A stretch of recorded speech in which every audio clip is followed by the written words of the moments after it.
Hello everyone and welcome back to the Unexplained Diaries. Here on this channel I share real-life encounters with beings from beyond the skies to help you unwind and drift off to sleep. Before we dive in, I would love to hear from you. Leave a comment and let me know where you're tuning in from. Now, find a comfortable spot, relax, and let's begin. I was hauling freight through the Rockies one September night, late enough that most of the smaller rest stops were closed. I remember it started out like any other trip. Just me, the road, and the steady drone of the engine. My name's Ray, by the way. Been driving trucks for nearly 15 years, mostly cross-country stuff, so I'm used to all kinds of weather, crazy drivers, and the odd late-night weirdness. But this was something different. I was coming down Highway 12 between Idaho Springs and Georgetown. The stretch is full of twists, tall pines, and a few overpasses built into the rocky cliffs. I'd been driving for about 6 hours straight, and the night was clear but cool, with just a faint mist lingering near the tree line. Nothing unusual there. I had the radio on low, some classic rock station playing softly, when I first noticed the light.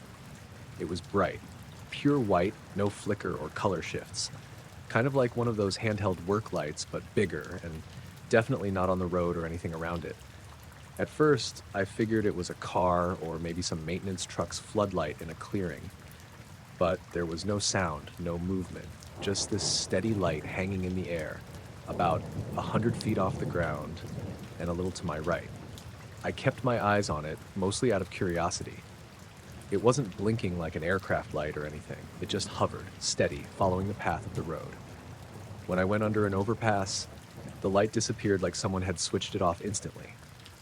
I checked my mirrors and looked around the cab, but there was nothing behind me. A couple seconds after I passed, the light popped back on the other side of the overpass, exactly where it had been before, relative to the road. At first, I thought maybe I was imagining things. The road is winding there, so maybe some car was just out of sight and my brain filled in the gaps. But this light didn't behave like a car's headlight. It didn't move side to side or speed up and slow down. It just followed, steady and silent. I tried slowing down to see if it would come closer or fade away. Nope, it matched my speed perfectly. I sped up and it sped up. It was like it was glued to me, keeping pace but never getting any closer or farther away. Every time I went under an overpass, it vanished for those few seconds, then reappeared right past it. I felt kind of weird about it, but I told myself it was just a maintenance drone or some kind of new lighting system for the highway. I'd seen drones used for construction surveys before, though they usually had blinking red lights or something. This was different. Silent, steady, and solid. The road through that section is narrow, with cliffs on one side and thick forest on the other. There were no houses or businesses close by where someone might have left a light hanging. Plus, the mountain shadows were deep and the fog was starting to roll in, making the light stand out even more unnerving. I pulled off at a turnout to stretch my legs and get some air, but the light didn't come with me. It stayed on the road just past the last overpass, waiting. I looked around the area. No trucks, no workers, nothing but the forest and rocks. I tried calling dispatch to check if there was some construction or road work I wasn't aware of, but the signal dropped. No surprise, mountain dead zones are common. I felt a little trapped, honestly. The road behind me was dark and empty, and that light still sat out there, waiting.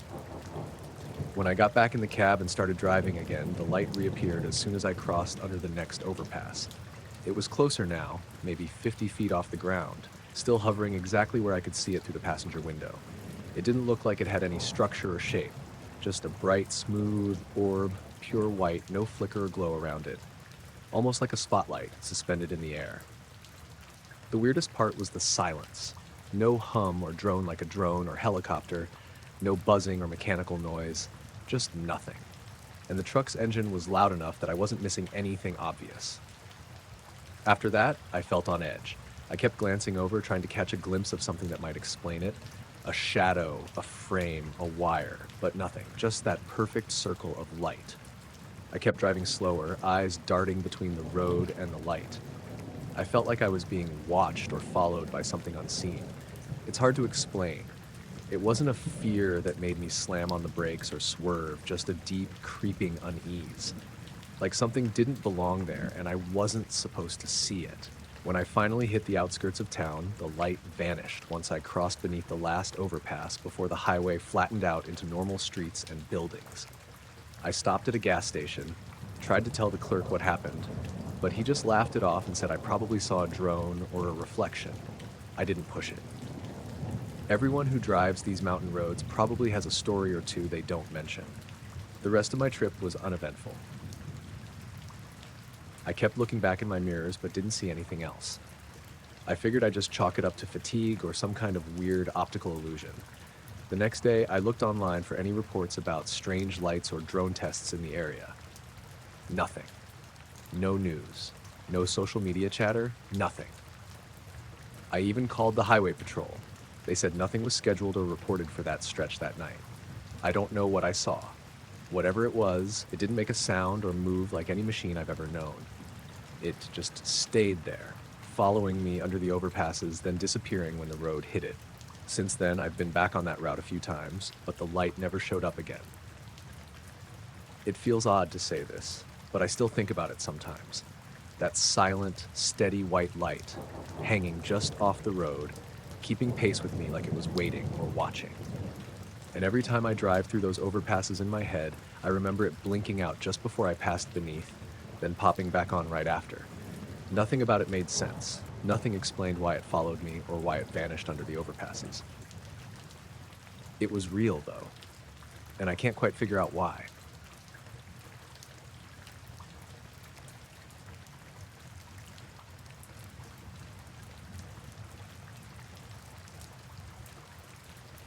I was working the overnight shift as a security guard at a pretty isolated industrial site just outside Spokane, Washington.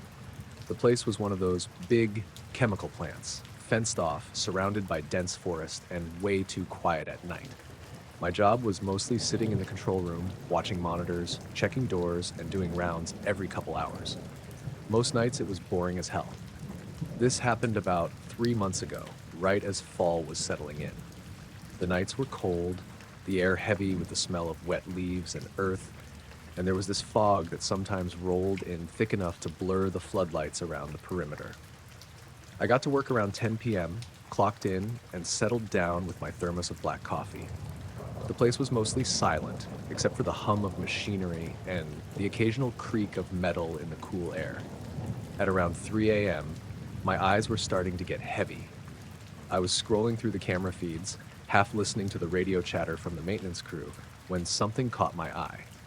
All the motion-triggered cameras suddenly lit up on the main screen at exactly 3:12 a.m. It was strange, since none of the cameras had shown any movement for hours before that. At first, I thought maybe it was a glitch, but every single motion sensor on the cameras activated at the same time. I hit the playback button, expecting to see maybe a stray animal or a maintenance worker on the wrong schedule.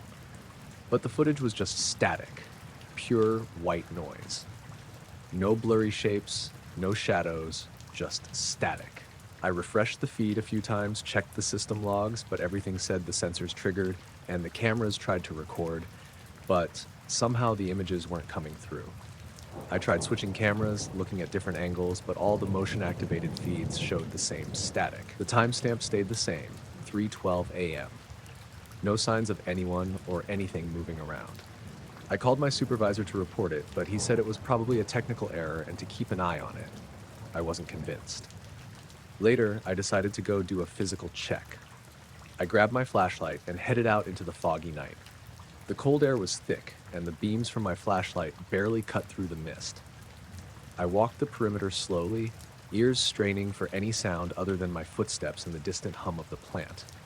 Nothing felt off at first. No footprints, no broken branches, nothing to suggest someone had been there. The security gates were locked, the fences intact. Still, the weird static on the cameras bothered me. When I got back to the control room, I noticed something else.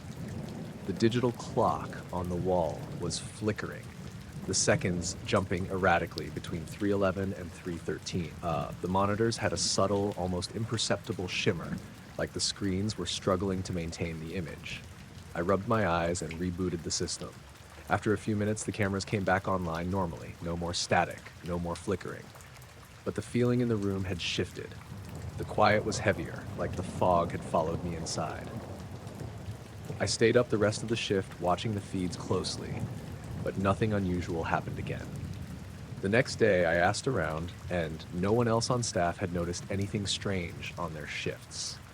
The maintenance logs showed no scheduled activity around 3 a.m. either.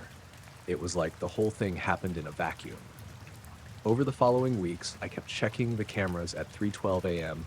just out of curiosity. Nothing ever triggered again. But sometimes, when the fog rolled in thick like that night, I'd swear the monitors would twitch, the static would flicker briefly, or I'd catch a shadow moving in the corner of the screen. But whenever I looked directly, there was nothing. I thought about quitting a few times. The isolation was getting to me, and the whole static incident had rattled me more than I expected. But the pay was decent, and I didn't have anything better lined up. One night, about 2 weeks later, I was halfway through my shift when I noticed the cameras went out again.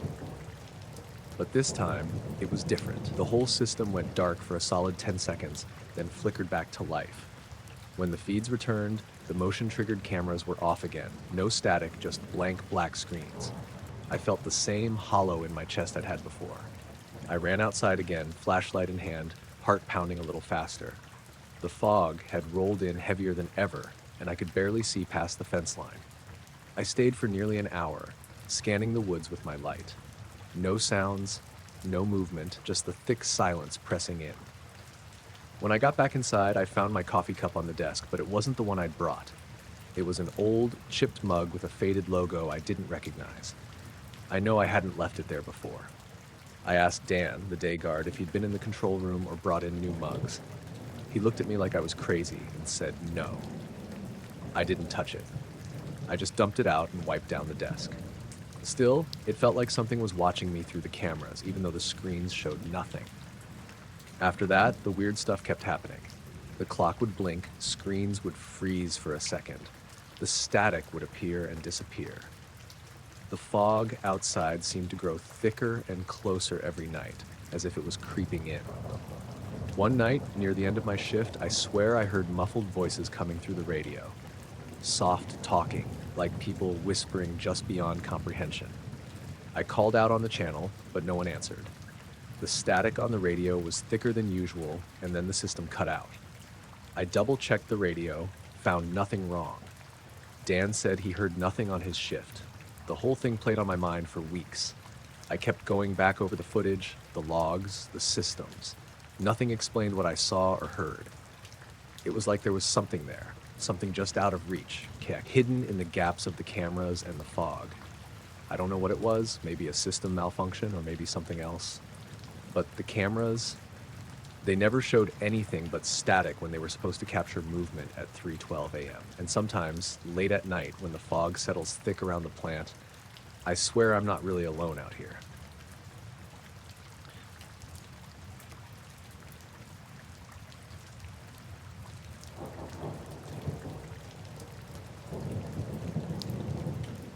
I was in my usual spot in the basement, fiddling with my radio gear. My name's Caleb, and I've been into amateur radio since I was a kid. I like the quiet, the static, the way you can sometimes catch odd signals from far-off places or weird bursts of noise no one can explain. I have a pretty basic setup, nothing fancy, just a transceiver hooked up to a homemade antenna on the roof of my small house on the edge of rural Vermont. Nothing special, but it's my hobby and a way to disconnect from the usual chaos. This was late April, early spring, and the weather outside was cool but clear, the kind of night where the air smells like fresh earth and damp leaves. I usually get on the air around 10 p.m. just to see what's out there. This night I was scanning through the HF bands, mostly listening, occasionally calling out for anyone who might respond. The house was quiet, my dog curled up beside the desk, and everything was normal until just after 11 p.m. That's when I started hearing it. At first it was subtle, a faint clicking, almost easy to miss, but steady. I adjusted the frequency a bit, curious. The clicks weren't random or scattered, they came in a perfect rhythm. 3 clicks, spaced evenly, then a pause, about 11 seconds before the pattern repeated exactly the same way. 3 clicks, pause, 3 clicks, pause. Over and over. I checked my equipment, thinking maybe it was a fault, interference from something in the house or outside. But all my gear was clean. The signal was coming in clearly, without distortion, and it didn't match anything I'd heard before. The clicks were sharp like Morse code, but no letters or words I could make out. Just the same pattern over and over for about 40 minutes. I grabbed my Nook and started timing the intervals. It was precise. 11 seconds on the dot between the triplets. Not off by a fraction of a second, not speeding up or slowing down. It was mechanical in its consistency, but also deliberate. I tried calling out on the frequency. Nothing. No response, no crackling voices, just the clicks repeating. I switched bands, tried to find a pattern or other signals around it, but the clicks only appeared on that one frequency. It was like it was waiting, broadcasting quietly into the night. Around midnight, I went outside to check the antenna. The air was crisp, and the sky was clear, stars sharp against the dark. No planes, no satellites blinking overhead. The neighborhood was still, just the soft hum of distant traffic and the occasional rustle of trees in the breeze. I looked up for a minute, thinking maybe I was projecting meaning onto a simple mechanical noise, but the clicks kept coming through the radio, steady and unchanging. Back inside, I started scanning with the spectrum analyzer on the receiver. The clicks weren't associated with any obvious signal spike or modulation. It was just a sharp pulse, 3 distinct taps repeated every 11 seconds. I felt this strange sense of anticipation, like I was waiting for something to happen. But the clicks never changed. They just kept going. Around 11:40, the clicks stopped abruptly, like someone had flipped a switch. Silence. Static returned to the channel. I sat there for a minute, fingers frozen on the dial, waiting for the pattern to start again. But it didn't. I figured maybe it was a test signal, a beacon from some experimental transmitter or a weird form of digital communication I'd never heard of. But I couldn't find any info online or in the radio forums. No announcements, no chatter about anything similar. The next morning, I told a couple of friends who are also ham radio operators. Some shrugged it off, others said maybe a faulty device or interference from a satellite, but none could explain the perfect timing or why it was just 3 clicks repeated so precisely for 40 minutes. A few days later, I tried tuning back in at the same time on the same frequency. Nothing. No clicks, no signal, just the usual static and background noise. I kept listening on other nights, hoping it would come back, but it didn't. Sometimes I swear I hear the faintest echo of those clicks in my mind, that steady rhythm like a heartbeat just beyond hearing. I don't know if it was a machine, some strange natural radio phenomenon, or something else I can't explain. But I remember how the sound filled the room, steady and quiet, impossible to ignore once you noticed it, like it was reaching out or waiting just beyond the static. It wasn't dramatic or scary, just there. Precise, consistent, and then gone. I still don't know what it meant, if anything, but I keep my radio on at night, hoping to catch it again.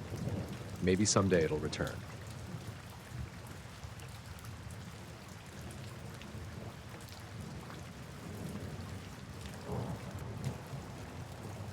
I was supposed to be asleep, but I couldn't stop thinking about the stars that night. My name's Jamie, I'm 17, and living in this tiny town in central Oregon means the night sky is basically perfect when the weather's clear. My parents have this habit of locking the windows tight after dark, so sneaking out is a bit of a mission. But that night, the sky was so clear and bright, it felt like I had to see it for myself. I slipped out my bedroom window around 11:30 p.m., careful not to make a sound. My parents were asleep, I hoped, and my dog wasn't around to bark or anything. I grabbed my little telescope and headed out toward the field behind our house. It's just some open farmland, no streetlights, so the stars pop out like crazy. It was cool but dry that night, the kind of early summer air that still carries a hint of spring chill. I set up the telescope near the edge of the field, just where the grass meets the dirt road, and started scanning the sky. I was looking for constellations and trying to spot any satellites drifting by. Nothing unusual at first, just the usual spread of stars and that faint glow from the nearby town. After about 20 minutes, I got this weird feeling like something wasn't quite right. The crickets had stopped chirping, which was odd for that time of night. Even the breeze had gone still, and the silence felt heavier than normal, like the air was holding its breath. That's when I noticed it. At first, I thought it was a cloud, but it didn't have any edges or texture, just a solid shape blocking out the stars. It was a big triangle, completely black, like someone had cut out a piece of the sky and dropped it over the field. It didn't glow or shine or anything, just an empty void moving slowly overhead. It was weird because it made no sound, no hum, no engine noise, nothing. Just this silent black triangle gliding smoothly, perfectly level, like it was floating on air. I tried to track it with the telescope, but the shape was so dark it was almost impossible to see through the lens. It didn't reflect light or have any outline, just swallowed whatever starlight was behind it. The edges were sharp, straight lines that didn't change or ripple like clouds do. I remember thinking, okay, this isn't a plane or a drone. It moved too slowly and steady for that, and it didn't have any blinking lights or anything to mark it. It was like a shadow in the sky, but way too big to be normal. My heart started pounding because, honestly, I'd never seen anything like it before. I didn't want to look away, but at the same time, I felt like I should run back inside and lock the door. I wanted to call my parents or someone, but my phone was dead. I hadn't charged it earlier, stupidly. The triangle moved slowly, just gliding from the northwest toward the southeast. I think it covered maybe half the sky in about 5 minutes, then it just vanished. 1 second it was there, blotting out stars, and the next it was gone. No noise, no flash, no light, just gone like it melted into the night. I sat there for a minute, frozen, trying to process what I just saw. I didn't feel like running yet, more like stuck in this weird disbelief. I kept scanning the sky with my eyes and the telescope, but everything looked normal again. Stars twinkling, crickets starting up, the breeze picking back up. I packed up my telescope slowly, still glancing over my shoulder and up at the sky, half expecting the triangle to come back, but it didn't. When I finally got back inside, I slipped into bed without making a sound and stared at the ceiling for a long time.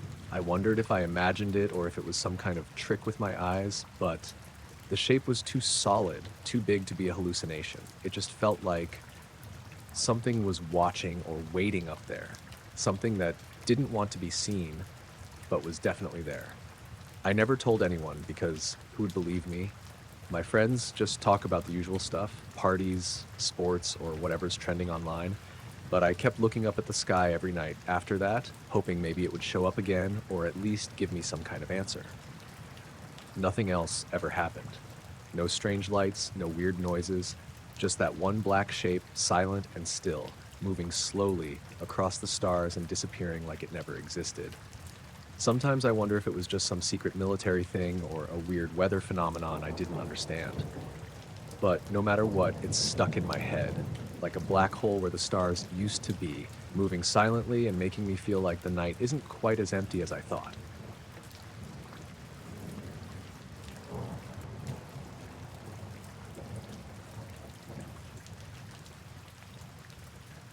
I moved out to this part of Nevada about 6 years ago, after I retired from contracting. My name's Roy, and I wanted something quiet, nothing like the city. There's this dry lake bed just a mile or so from my place. Flat, cracked earth stretching out for miles, and most nights it's just empty. No city lights, no people, nothing but the stars. Thing is, for the past couple years, I've been seeing something odd out there. Not every night, but pretty damn regularly, almost like clockwork. It always happens at the same time, 2:33 a.m. sharp. I only noticed it by chance, really. I've got this old pair of binoculars from back in the day, just something I keep on my nightstand. One night, around 2:30, I was having trouble sleeping, so I grabbed them to look at the stars out my window. That's when I saw a tiny, faint light way out on the dry lake bed. It wasn't like a flashlight or anything you'd expect, just a little glow, pale and kind of hazy, about as bright as a distant street lamp, but way more stationary. I figured maybe someone was out there camping or maybe some vehicle had broken down, but the thing was I never heard any sounds. No engines, no voices, no movement at all. And when I looked again a minute later, the light was gone. So the next night I set an alarm for 2:30 a.m. just to see if I could catch it again. Sure enough, At exactly 2:33, the light popped up again, in the same exact spot I saw the night before.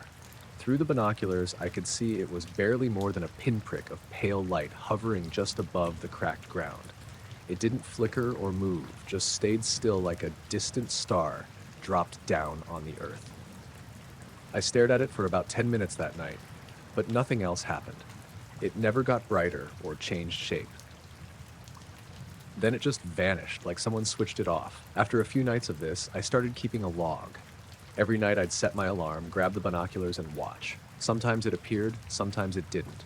But when it did, it was always at 2:33, no earlier, no later. What got me even more was how consistent the location was. I'm talking dead center of that dry lake bed, not close to any road or trail, just this flat, cracked mud. No tire tracks, no footprints, no signs of anyone else being out there. One night, I tried walking out there in the dark to see if I could get closer. I left my house around 2:15 a.m. with a flashlight and the binoculars. It was late spring, the air was dry but cool, and the sky was clear. I made it to the edge of the lake bed by 2:25 and set up facing the spot where the light usually shows. I sat there watching the horizon, feeling the cracked earth under me. The place was completely silent, except for my own breathing and the occasional rustle of a lizard or bug in the nearby scrub. At exactly 2:33, the light appeared again, faint and pale, just as usual. But this time it was closer than I thought, maybe 100 feet off, still hovering a few inches above the ground. It didn't pulse or glow brighter, just sat there. I shined my flashlight toward it, thinking maybe it was some kind of reflection or a weird patch of bioluminescence. But the light didn't flicker or change at all, and when the flashlight beam swept over it, the faint glow just kind of swallowed the beam like it wasn't really there. I got the creeps, honestly. I decided not to get any closer. I sat back down and waited. The light stayed for maybe 10 minutes before disappearing again without any warning. I headed home feeling uneasy, like I'd just been watching something I wasn't supposed to see. After that night, I noticed other things happening around 2:30 a.m. At my place, sometimes the power would flicker briefly, like a loose connection, but only for a second or two, and only around that time. My radio, an old CB unit I keep for emergencies, would occasionally pick up a strange static that sounded different from normal interference, kind of like a soft whisper or low clicking, but it would cut out just before 2:33. It's hard to explain exactly, but everything felt like it was syncing up to that moment on the lake bed. One evening, I mentioned it to my neighbor, a younger guy named Mike who's into local history and weird stories. He laughed it off at first, but said he'd heard something similar from a few old-timers who lived nearby. Apparently, some folks have been noticing strange lights out over that lake bed for decades, but only for a minute or two. Never much detail. He also said the area was once part of a military testing range back in the 50s and 60s, but the government never talked much about what exactly they tested. No one's lived out there long term, mostly because it's just too dry and rough, but it did make me wonder if whatever I was seeing was left over from that. I kept watching anyway, night after night. The light never got bigger or closer. It never moved or made noise. It was just there, glowing faintly, and then gone. One night, maybe a month after I first noticed it, I saw something else. I was at the window with the binoculars, scanning the usual spot, when I caught a glimpse of a shadow out near the edge of the lake bed. It wasn't human-shaped, but it moved slowly and deliberately, like something was pacing or circling the area. I blinked and looked again. The shadow was gone. I swear I didn't hear a thing, not a footstep or rustle, just the silence. After that, I stopped trying to get close or even to watch the light for long stretches. It started messing with my head. Some nights I'd wonder if I was losing it, seeing things in the dark because I was so bored or lonely out here. But then the light would show up again, right on schedule, and that'd pull me back. The last time I saw it was a couple of weeks ago. I'd just come in from checking on some wiring around the house, and the clock said 2:32. I grabbed the binoculars and sat by the window. At 2:33, the faint glow appeared again, exactly where it always did. This time, though, I swear it lingered a little longer, almost like it hesitated before disappearing. That morning, I woke up feeling tired, like I hadn't really slept, even though I was sure I had. No weird flashes or memories, just this fogginess in my head. I don't know what's going on out there on that lake bed. I've ruled out reflections, drones, campers, or anything obvious. It's too precise to be random, and yet it's not threatening or invasive. I've thought about telling someone official, but what would I say? Hey, there's this light that shows up at 2:33 a.m. on a dry lake bed, and it's been doing it for years. They just write me off. So I keep watching, not every night, but often enough. Always with the binoculars, always waiting for 2:33. The light comes and goes like clockwork, quiet and distant. I guess I'm just waiting to figure out if it means something, or if it means nothing at all.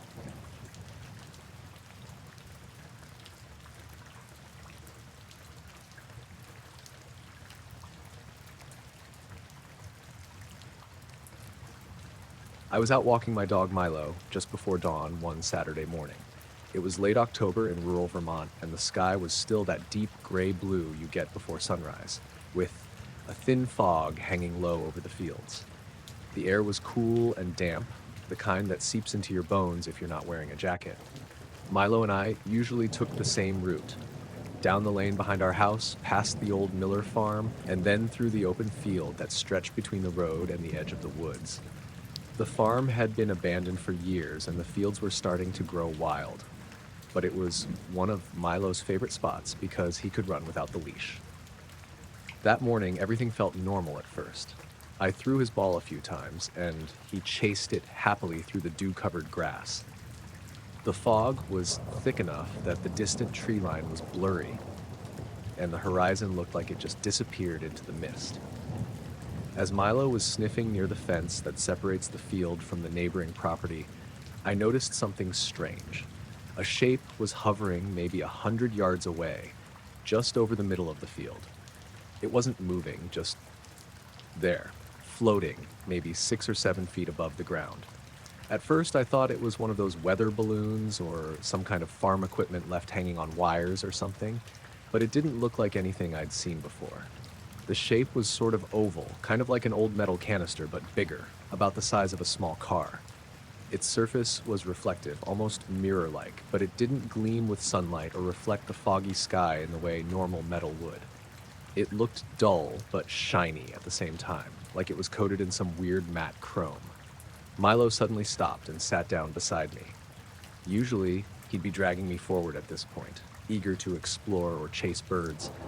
But that morning, he was still, his ears perked up and his eyes locked on the shape, fixed and wide. I called his name a few times, but he didn't move. I tried tugging the leash, but he just planted his paws and stayed seated, stiff. I stood there, staring at the shape, feeling kind of silly. Maybe I was just tired or letting my imagination get the better of me. But there was this tension in the air, like the usual sounds of the morning. Birds, wind, distant tractors had been muted as if the world had quieted down around that spot. I kept watching the shape, trying to figure out what it could be. The fog seemed to be swirling slightly around it, but the shape itself didn't blur or fade like the grass or trees did. It was too clear, too solid. After what felt like maybe 5 minutes, but might have been longer, Milo finally got up and started pulling on the leash again. I looked away for a second to check my watch, and when I glanced back, the shape was gone. Just vanished. There was no sound of it lifting off or moving. No rustle of wind, no hum, no noise at all. The fog was still rolling over the field, but there was no trace of whatever had been there. Milo seemed a little shaken too. He stayed close, his tail low, and wouldn't stop looking back at the empty spot. We finished the walk a little quicker than usual. Back at home, I tried to shake it off. I told myself it was probably a trick of the light or some piece of trash I hadn't noticed before. But the weird part was, later that day, when I told my neighbor about it, a guy named Hank who grew up in these parts, he looked at me like I was nuts. There's nothing out in that field for miles except some old scrap the mill left behind, and it doesn't just float, he said, frowning. You sure you didn't just see a reflection from your phone or something? I thought about it. I wasn't using my phone at the time. I was just standing there, watching. And Milo's behavior was what stuck with me most. He's usually so chill. But that morning, he acted like he was seeing something dangerous or unexplainable. Over the next few days, I kept an eye on the field whenever I walked Milo in the morning. Nothing appeared. The fog rolled in on schedule, the grass grew, and the crows still squawked from the old trees. But sometimes, when the fog was thick just like that morning, I'd get this weird feeling, like someone or something was watching from the edge of the field. I'd catch Milo's ears twitching, his gaze fixing on empty space where I couldn't see a thing. I asked Hank again if he'd ever heard of anything strange around there, and he said only the usual local stories, old legends about strange lights or sounds that nobody really believed. I've thought about going back to the field at night, trying to see if anything happens then, but the memory of that dull, hovering shape and the way Milo froze in place still kind of holds me back. I don't know what I saw that morning. Whatever it was, it didn't make a sound, didn't move, and disappeared without a trace. And Milo definitely wasn't imagining it. I guess some things just don't fit into explanations, and you have to live with that.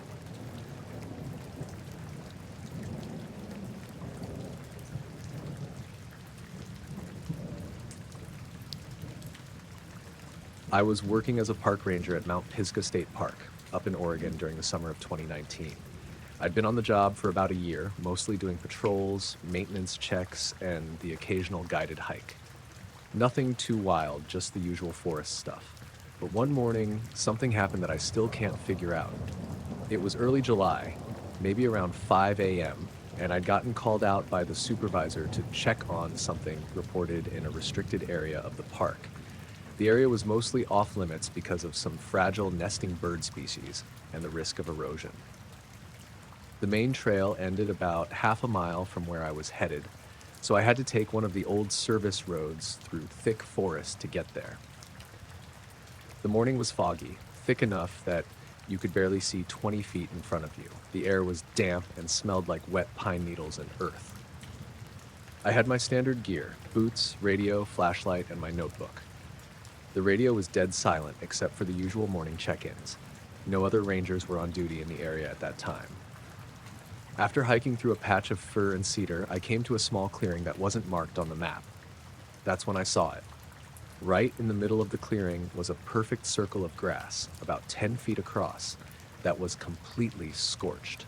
The grass was black and brittle, like it had been burned to a crisp, but the weird part was that there was no sign of fire damage anywhere else nearby.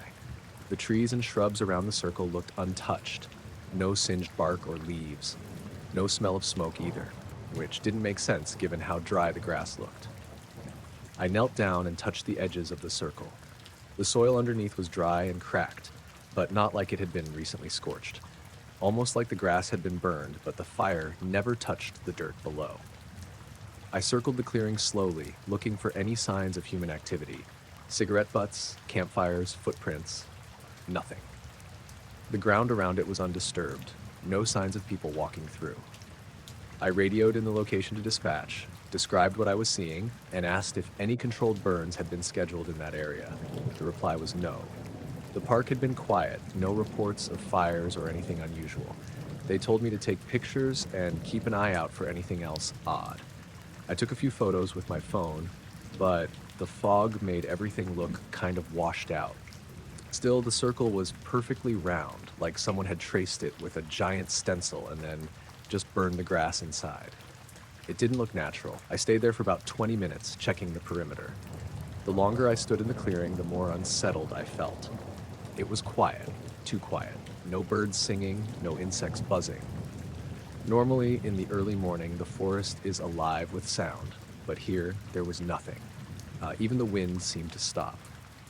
After a while, I started hearing a faint humming noise. At first, I thought it was the radio acting up, but when I checked, it was off. The humming wasn't coming from any machines or vehicles either. It felt like it was coming from the ground itself, low and constant. I tried to brush it off as a trick of the fog or my mind playing games, but it made my skin crawl. I packed up and headed back the way I came, keeping an eye on the clearing as I left. Over the next few days, I went back a couple of times with a couple of other rangers during daylight hours. The circle was still there, the grass scorched and black, but the ground still dry and cracked beneath it. No ash, no burnt branches, just that clean, perfect ring. One of the rangers, a guy named Mark, joked that maybe it was some kind of weird lightning strike, but I told him no way. There was no sign of a storm in the past week, and lightning usually leaves a mess, not a tidy circle. The oddest part was that when I went back with Mark, his GPS showed the clearing's coordinates as a couple hundred feet off from where we actually were. We double-checked it multiple times, recalibrated the unit, but the reading never matched up. It was always off, like the spot itself was shifting or the instruments were confused. That whole area was fenced off, no public access, so I started checking cameras from the park's perimeter. The closest motion-activated camera hadn't recorded anything unusual. No humans, no animals large enough to burn grass like that. About a week later, I was doing a regular patrol on the main trail near that restricted zone. I just finished logging some notes when I noticed something out of the corner of my eye. There was a light flickering through the trees, just a quick flash. I stopped and stared, but it was gone when I turned to look directly. The rest of the day passed without incident, but that night, as I was filling out my shift report, the power went out in the ranger station for a few seconds. Nothing major, just a flicker, but it felt connected somehow. Over the next month, I kept thinking about that scorched circle and the weird things that happened around it.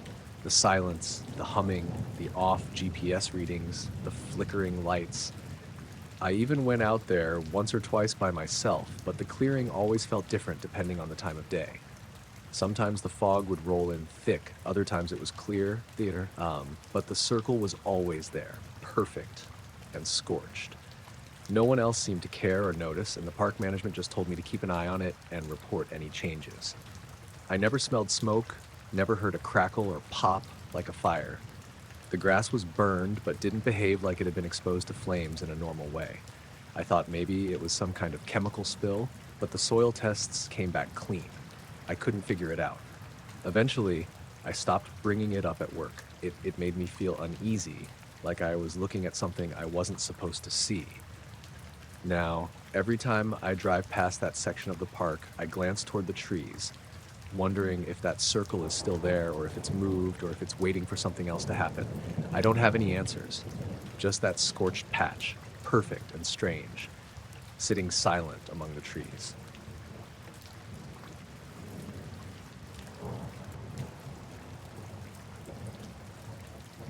We were driving west on Route 2, somewhere between Alliance and Ellsworth, Nebraska. Middle of nowhere. It was me, Tanner, Lacey, and Drew. 4 of us packed into Tanner's beat-up Subaru. This was early July, maybe 3 years ago. Hot even after dark, the kind of heat that clings to your skin and makes the vinyl seats sticky. We were just out there killing time. Lacey had suggested stargazing near the sandhills, away from the town lights, and Tanner was always up for a drive. Drew and I didn't really care either way, so we went along. We brought some drinks in a cooler, a Bluetooth speaker, and a couple blankets for sitting out in the grass. The sky was clear, no clouds at all, just stars overhead and a low amber moon coming up behind us.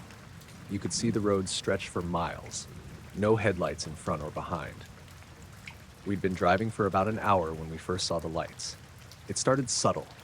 Lacey pointed out her window and said, "Is that a plane?" I leaned over and looked where she was pointing. Above the fields, maybe a quarter mile off the road, was a line of small white lights. 5 of them.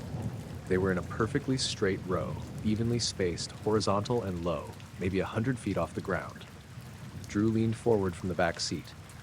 "Those aren't blinking," he said, and they weren't. No red or green navigation lights, no strobe, just steady white dots. Tanner slowed down a bit, maybe instinctively, and we all watched. The lights weren't moving like a plane or helicopter. They weren't really moving at all at first, just floating there like lanterns frozen in midair. Then the whole line of them began to glide forward. Not up, not down, just forward, slowly, smoothly, and silently. Same direction we were going. It was almost like they were pacing us, staying just off to the right of the road. I rolled down the window and stuck my head out. No engine noise, no rotor chop, just the wind and tires and cicadas. I expected to hear something, but there was nothing from that side of the sky. "They're too low for a plane," Lacey said. "Too still," Drew added. Tanner said nothing. He just kept driving, one hand on the wheel, eyes flicking from the road to the lights and back. We kept watching them glide along beside us for maybe a minute or two. It's hard to say. It felt longer than it probably was. Then one of the lights, the far right one, blinked out. Not dimmed, not drifted away, just blinked out, like someone flipped a switch. About 10 seconds later, the next one in line disappeared the same way. Then the next. Each one winked out, left to right in 5-second intervals. The last one, the one closest to the road, was the last to go. Then the sky was empty again. Tanner pulled over right there, gravel crunching under the tires. We all got out. No one said anything for a while. It was so quiet you could hear the insects in the grass and the low hum of power lines way off in the distance. Lacey pointed to where the lights had been. They were right there, right? I nodded. Yeah, that line of fence posts, just above that. Drew walked a few paces into the grass, squinting up at the sky like it might come back. Maybe drones, he said after a while, but nobody responded. It didn't feel like drones. The symmetry, the stillness, the lack of sound, none of it made sense. We stood there for maybe 5 more minutes, just looking, not really knowing what we were waiting for. Then Tanner said, "Let's keep moving," and we got back in the car. We didn't play music after that. The speaker was still on, but silent. Lacey kept glancing out the window. Drew just stared straight ahead. I watched the sky. I don't know what Tanner was thinking. His face was flat, unreadable, but he drove slower now, like he was expecting something to dart in front of us. About 15 minutes later, we passed an old turnout with a rusted gate and a faded sign that just said "No trespassing." Tanner pulled off there and killed the engine. The silence hit hard. That deep, empty sort of quiet you only get far from town. "Let's just sit here for a while," he said. "See if anything else happens." Nobody objected. We got out again and walked a little ways into the grass with our blankets. It wasn't comfortable, but we weren't trying to relax. We just spread out and looked up. It was a perfect night for stars. The Milky Way cut across the sky like a dusty ribbon. I saw a satellite. Lacey pointed out a shooting star. For a while, it felt almost normal again. Then Drew said, "Wait, what's that?" He was pointing straight up. It was another light, just one this time. Small, white, same color as the ones before, but this one was moving. Not fast, just steady across the sky, way higher than the others had been. I thought it was a satellite at first, but then it did something I've never seen a satellite do. It stopped. Dead still. No drift, no fade, just stopped. And then after maybe 10 seconds, it made a perfect 90-degree turn. It started moving sideways, sharp angle, no arc. Then it disappeared. We all saw it. No one said anything. We stayed there another 20 minutes, but nothing else happened. Eventually, Tanner said he was ready to go, and nobody argued. The drive back was dead quiet. Even Lacey didn't say much, and she's usually the chatterbox of the group. When we got back to Alliance, we went through the McDonald's drive-thru, sat in the parking lot eating fries, and tried to pretend the rest of the night had been normal. Nobody brought up the lights again. A few days later, I asked Tanner if he'd seen anything like that before. He said no, but his dad, who used to work as a lineman in the Sandhills, once told him about weird silent lights over the prairie. Never elaborated. We never found a news article or report or anything. Nothing online. No air traffic that matched. It was like it didn't happen, except we knew it did. I still think about that night. The way those lights blinked out, like someone flipping them off one by one, like they were done being seen.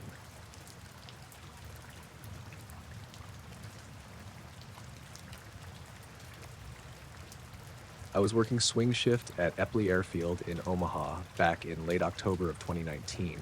I'd been there just over 6 years by then, mostly in radar operations. That night it was cold but clear, just a few high clouds drifting in from the west. We had light traffic, nothing special, a couple commercial arrivals, a FedEx departure, and a few private jets out of Council Bluffs. I was the only one on radar that shift. Not unusual. It's a small enough operation that we rotate solo most nights. My coworker Lynn was out doing a walk of the outer perimeter fence, some routine inspection stuff. I was just watching the scopes and drinking bad coffee. Around 8:40 p.m., I got a ping just west of the Missouri River near Elkhorn. It was quick, just a single sweep. Blip on the screen, altitude unknown, then gone the next pass. At first I thought it was a reflection. That happens sometimes with weather anomalies or certain terrain features if the conditions are right. Then it popped up again. Same location, slightly north, 2 sweeps this time, then silence. I logged the contact. Unknown, transponder inactive, no altitude, visual track intermittent. Standard language. About 4 minutes later, it showed again, this time east of the river, just outside the Omaha Class C boundary.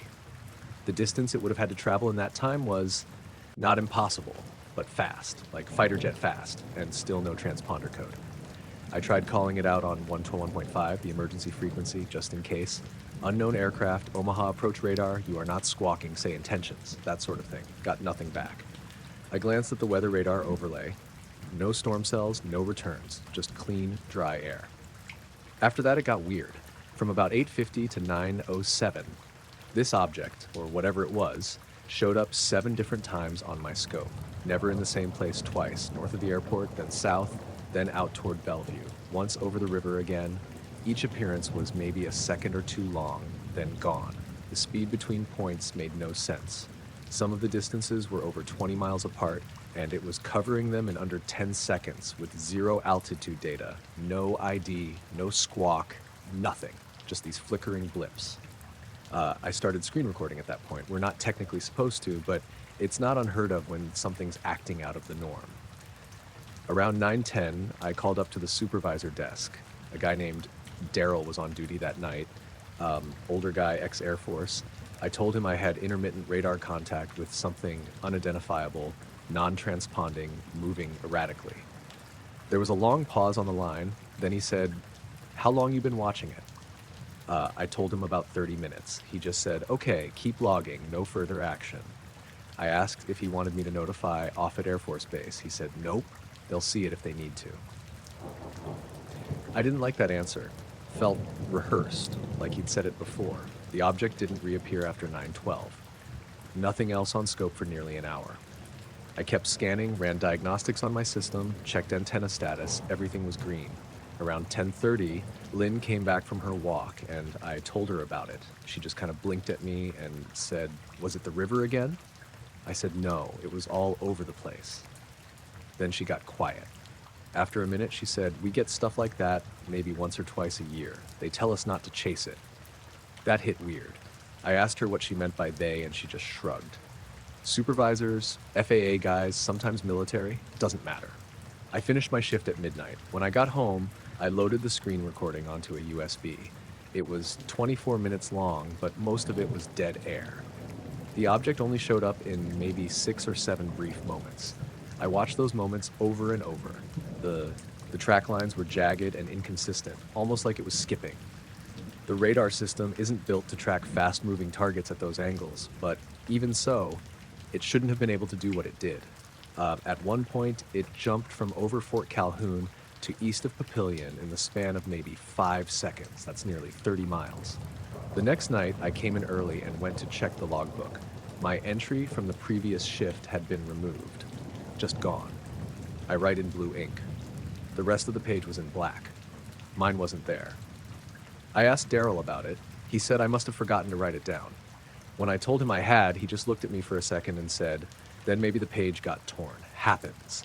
That wasn't true. The page wasn't torn. It was intact. Just my entry missing.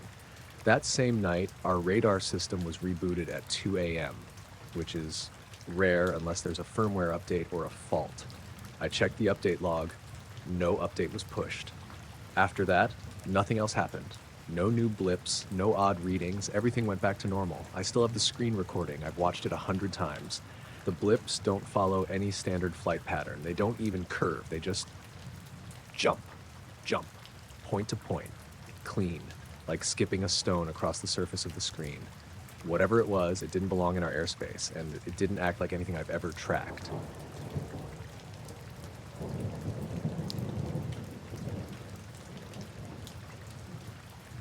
We were camped out near Black Mesa, just west of the Colorado-New Mexico border. It was the end of September, still warm during the day, but it dropped hard at night. No cell reception out there, barely any light pollution. Perfect spot to camp and stargaze. There were 5 of us. Me, my cousin Nathan, his girlfriend Emily, and 2 of our friends, Felix and Dan. We had 3 tents between us and a fire pit made from a ring of scavenged rocks. Nothing fancy. We'd hiked maybe 3 miles off a dirt access road with our gear in packs. The plan was 2 nights, just to get away from everything. First day and night were normal. We hiked a bit, made some dinner on the fire, drank cheap beer, passed around a little weed. Around 10 or so, we laid out on the rocks and watched the sky for a while. Nathan's into astronomy. He pointed out Saturn and a few constellations. I had my Casio watch set to atomic time, synced it before we left town. Nathan and Emily both had digital watches too, so we checked them all that first night, just out of habit. They were identical to the second. I turned in around midnight, I think. The others stayed up a bit longer. My tent was solo, just me and my sleeping bag on a foam pad. I remember waking up cold around 2:30 and pulling my hoodie over my face. Nothing weird. Desert nights are freezing. The next thing I remember is waking up with this intense pressure behind my eyes and blood on my upper lip. I sat up, wiped at my nose, and it came away red. Not gushing, just that slow kind of nosebleed you get from dry air. Except it didn't feel like a normal one. It burned, and there was this taste, kind of metallic but different, like ozone or something. Hard to explain. I stepped outside to get some water and noticed the air was absolutely still, like unnaturally still. No bugs, no wind, just silent. The sky was that dead black scattered with stars, but I couldn't find the Big Dipper. That stuck with me. I remember looking for it automatically, and it just wasn't there. When I turned on my watch backlight to check the time, it said 6:12 a.m. I stared at it for a while, then looked up. The sky didn't match. It still looked like it was the middle of the night. The others were still asleep. No movement in any of the tents. I walked over to the fire pit, just cold ash and the faintest glow under a few coals. No signs anyone else was awake. I went back to my tent and got my phone from my backpack just to double check, but it wouldn't turn on. Dead battery. Same for my backup flashlight. I know for a fact it was charged before we left. I just stood there for a while, nose still bleeding a bit, trying to make sense of it. I felt off, physically, like jet lag or maybe altitude sickness, even though we weren't that high. My balance was weird too, like the ground had a slight tilt to it. Every time I shifted my weight, I had to catch myself a little. At some point, I went and sat on a rock, maybe 10 feet from camp, and just waited. The sun didn't start coming up until around 5:50 by the other watches. Mine still said it was past 6:30 by then. When everyone else started stirring, I didn't say anything at first. Just watched them. Emily was the first to ask what time it was. Nathan looked at his and said 6:04. I looked at mine and it said 6:45. "Your watch is fast," he said. "No," I told him. "It was synced last night." He kind of shrugged it off, but I pressed the button to show the sync screen.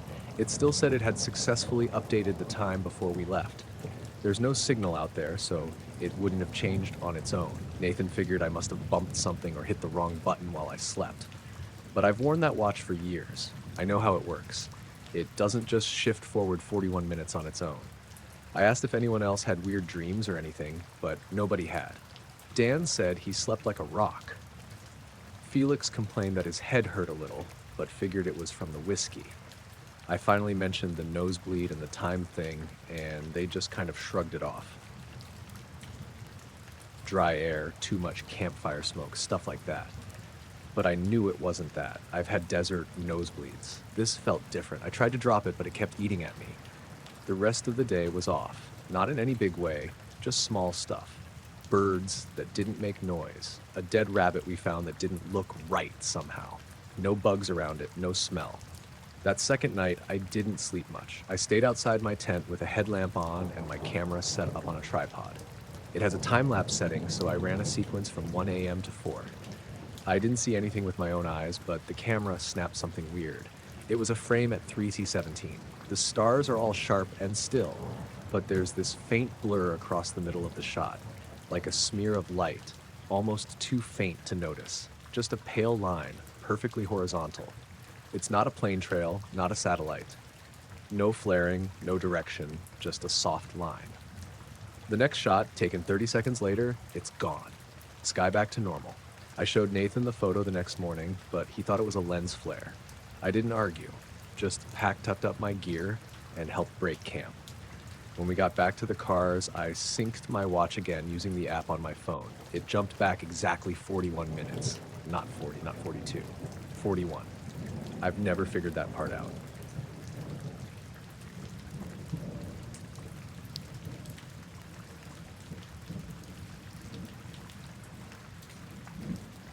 I was out in Joshua Tree by myself that night, just past the last turnout near Keys View.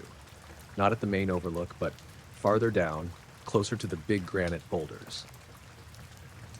It was around 2:30 in the morning, clear and dry, no wind. You could hear the sand shift under your boots and nothing else. I had my gear set up to try and catch some long exposures of the Milky Way, mostly for practice. I'm not a pro photographer or anything. I've just been messing around with night sky shots for the last year. My name's Danny, by the way. I live in Hemet, so it's only a couple hours out to the park. I usually go with friends, but that weekend everybody bailed last minute and I figured screw it, I'll go alone. I parked in a little pull-off just wide enough for my car and hiked maybe 10 minutes up a flat ridge. No real trail, just boulders and open scrub. You're not supposed to camp there, but I wasn't setting up a tent or anything. Just wanted to shoot for a few hours and then drive home before dawn. I'd been taking shots for maybe 45 minutes when I noticed it. I wasn't even looking through the camera when it started. I had just clicked the remote for a 25-second exposure and was stretching my back, looking up. One of the stars moved. That's the only way I can describe it. I'd been staring at the sky long enough that everything was familiar, the usual constellations, a couple satellites passing through, even a faint meteor earlier. But this one point of light, just a little brighter than the rest, maybe halfway between Vega and Deneb, started drifting. It wasn't fast, just a slow, smooth movement, not blinking like a plane, no trail like a meteor. It moved in a straight line for maybe 10 seconds, then made a sharp 90-degree turn. Not arcing, just an angle, like it was following a grid. I thought maybe it was a satellite doing some kind of orbit adjustment, but it turned again, another clean, perfect right angle, like tracing the edge of a square. I pulled my camera off the tripod and pointed it up, but by the time I got the viewfinder focused, it had stopped moving. Just sat there, not pulsing or changing color, not doing anything. I stood there for a while, camera hanging in my hands, staring up and trying to make sense of it. Then, right when I almost convinced myself it hadn't moved at all, it did it again. Another slow, deliberate movement, this time diagonally, and then another turn. It wasn't moving across the sky like a satellite would. It wasn't following the curvature of the Earth. It was moving in shapes, perfect, rigid geometry, like someone was drawing on graph paper. I watched for maybe 3 or 4 minutes. It kept doing the same thing. Moving, stopping, turning. No sound, no trail, just silent, steady motion. I tried taking a long exposure to catch the path, but it disappeared before the shutter closed, not drifted out of frame. I mean, it blinked out, gone. 1 second it was there, then it wasn't. The stars around it didn't change. The sky looked exactly the same. Just that one light, gone like someone flicked a switch.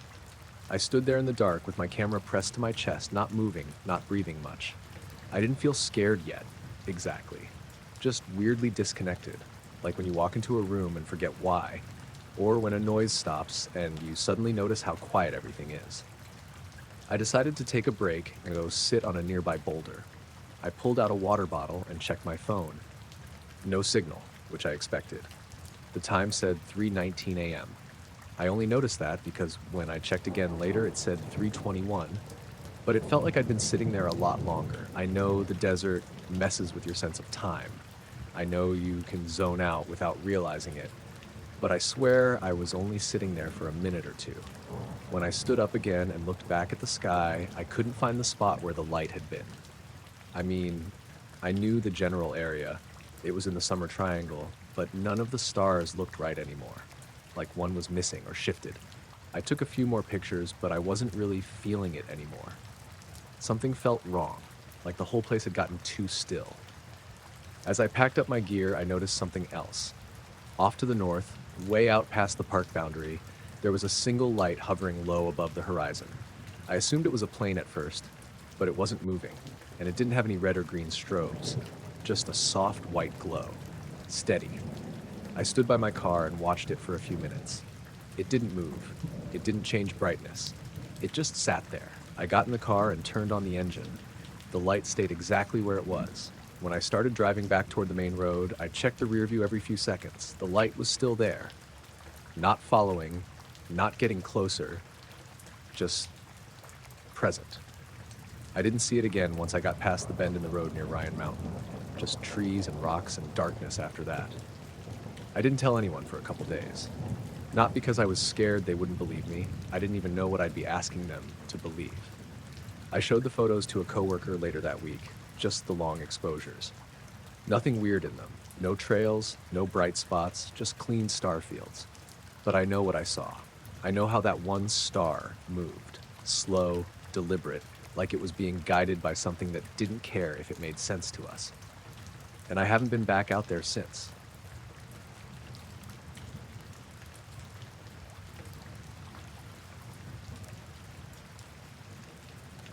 I was driving back to California after helping my sister move to Austin. I didn't want to blow money on a motel, and I've always been fine crashing in my truck if I need to. I was somewhere along Route 62, not far from 29 Palms, but still a good ways out. I'd been on the road for hours and figured I'd stop for the night once I got past the last gas station in Parker. It was late, probably close to 1:30 in the morning when I pulled off onto a dirt shoulder. No lights around, no other cars, just that wide-open Mojave night. Stars overhead, dry air, that low hum of nothing. I left the driver's window cracked a few inches and shut off the engine. Rolled my hoodie into a pillow, reclined the seat back, and knocked out pretty fast. I don't know what time I woke up, but it was still dark. The sky had that early pre-dawn feel, like it was technically morning, but the sun hadn't shown up yet. What got me wasn't a sound or movement, it was this feeling. Like I just surfaced from a weird dream I couldn't remember, and something wasn't right. At first I thought maybe my phone had gone off or something, but the cab was quiet.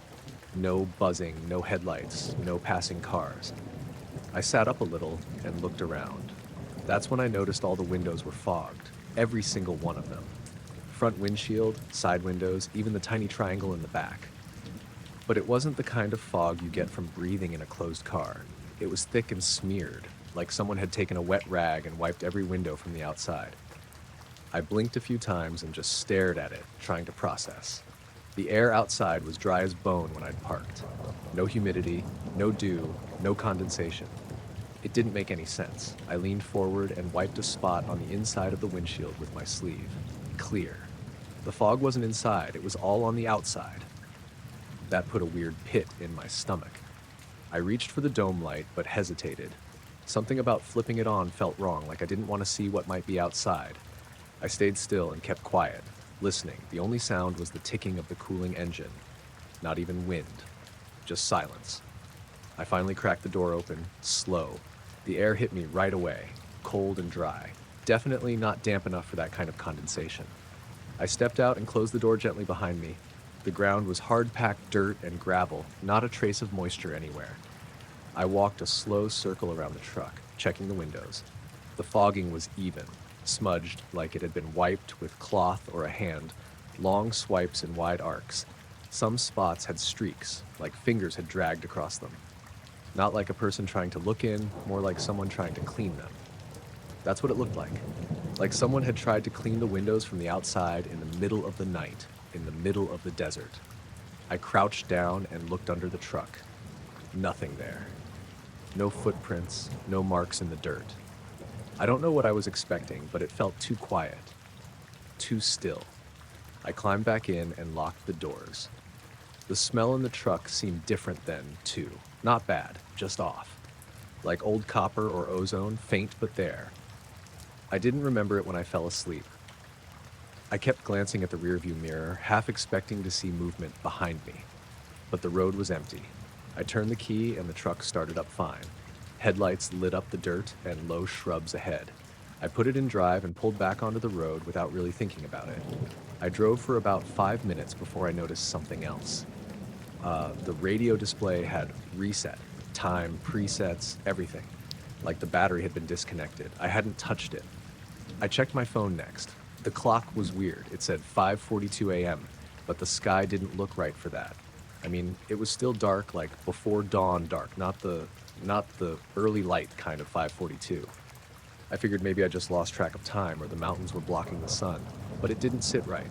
Another thing, I'd only meant to nap for a couple hours, maybe 3, tops. I'd parked around 1:30, and the last time I looked at my phone was 1:47 a.m., right before I dozed off. If it really was 5:42, that meant nearly 4 hours had gone by. But it didn't feel like that. It felt like I just blinked. I made it to 29 Palms a little after 6. The sun was finally up by then. I stopped at a gas station, got a coffee, and used the bathroom. While I was washing my hands, I checked my face in the mirror and saw this thin red mark across my neck, almost like a pressure line from a tight seatbelt, but it was higher, near my jaw. I hadn't been wearing anything tight, just a hoodie, no collar. That's when it all started to really get to me. The fogged windows, the wiped glass, the smell, the time weirdness, the radio. None of it added up. I kept trying to find normal explanations. Maybe someone messed with the truck while I was asleep. Maybe I just slept longer than I thought. Maybe the battery glitched. But I've slept in that truck plenty of times, in different places. I've never seen the windows fogged like that, and definitely not in the desert with no humidity, no breath inside, and no sign of anything around me. I drove straight home that day, didn't stop except for gas. When I finally pulled into my driveway, I checked every inch of the truck again. No damage, no missing stuff, but that faint metallic smell was still there, clinging to the fabric, even with the windows rolled down most of the way home. The next night, I dreamed about a light. Not a shape, not a ship, just a bright white light, close and soundless, hanging above me. I don't know if it was really a dream or something left over from that night, but I haven't slept in the truck since.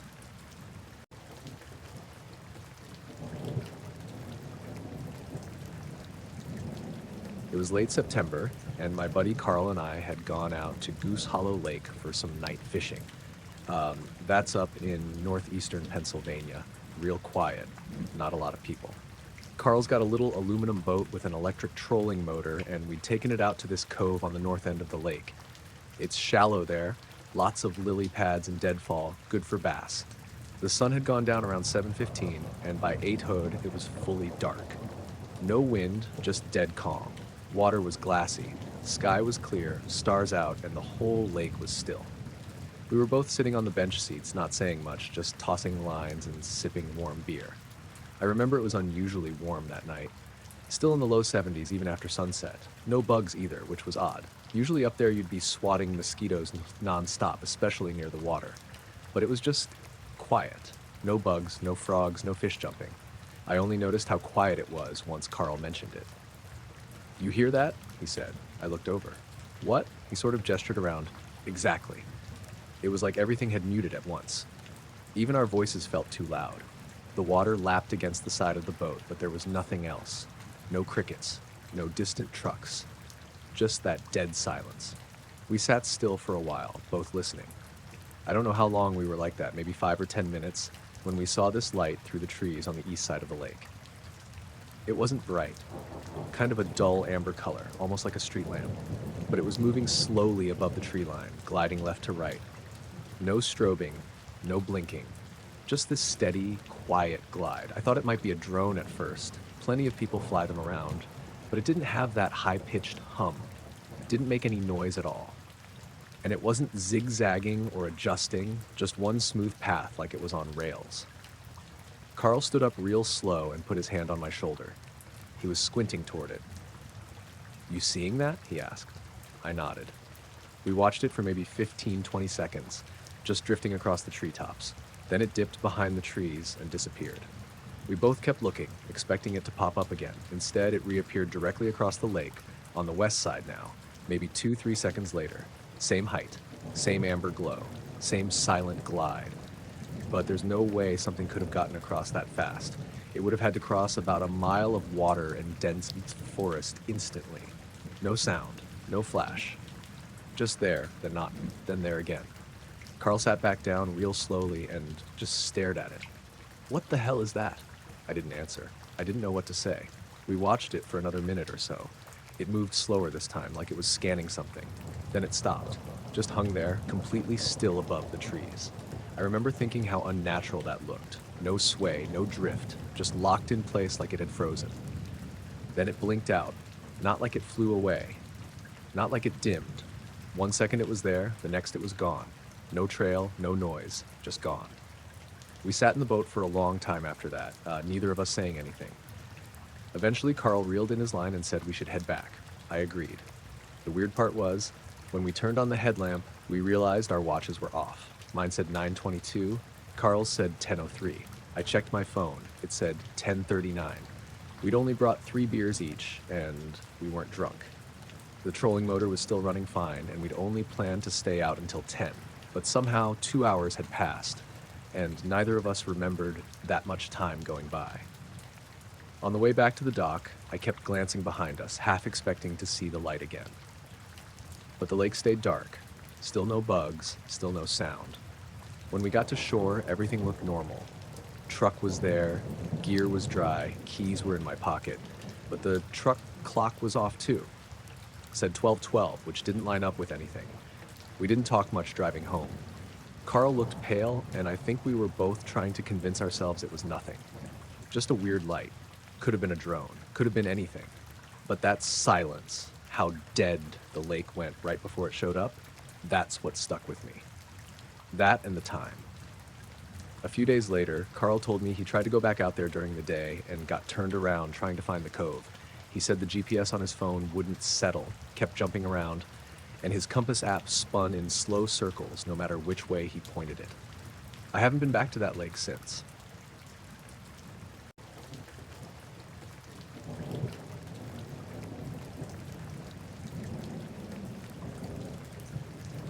I was hiking alone in the Blue Ridge Mountains early October, around midday. Weather was cool but sunny, mid-60s maybe. I'd taken a week off work just to clear my head. Didn't tell many people. Just wanted to be by myself, out in the woods.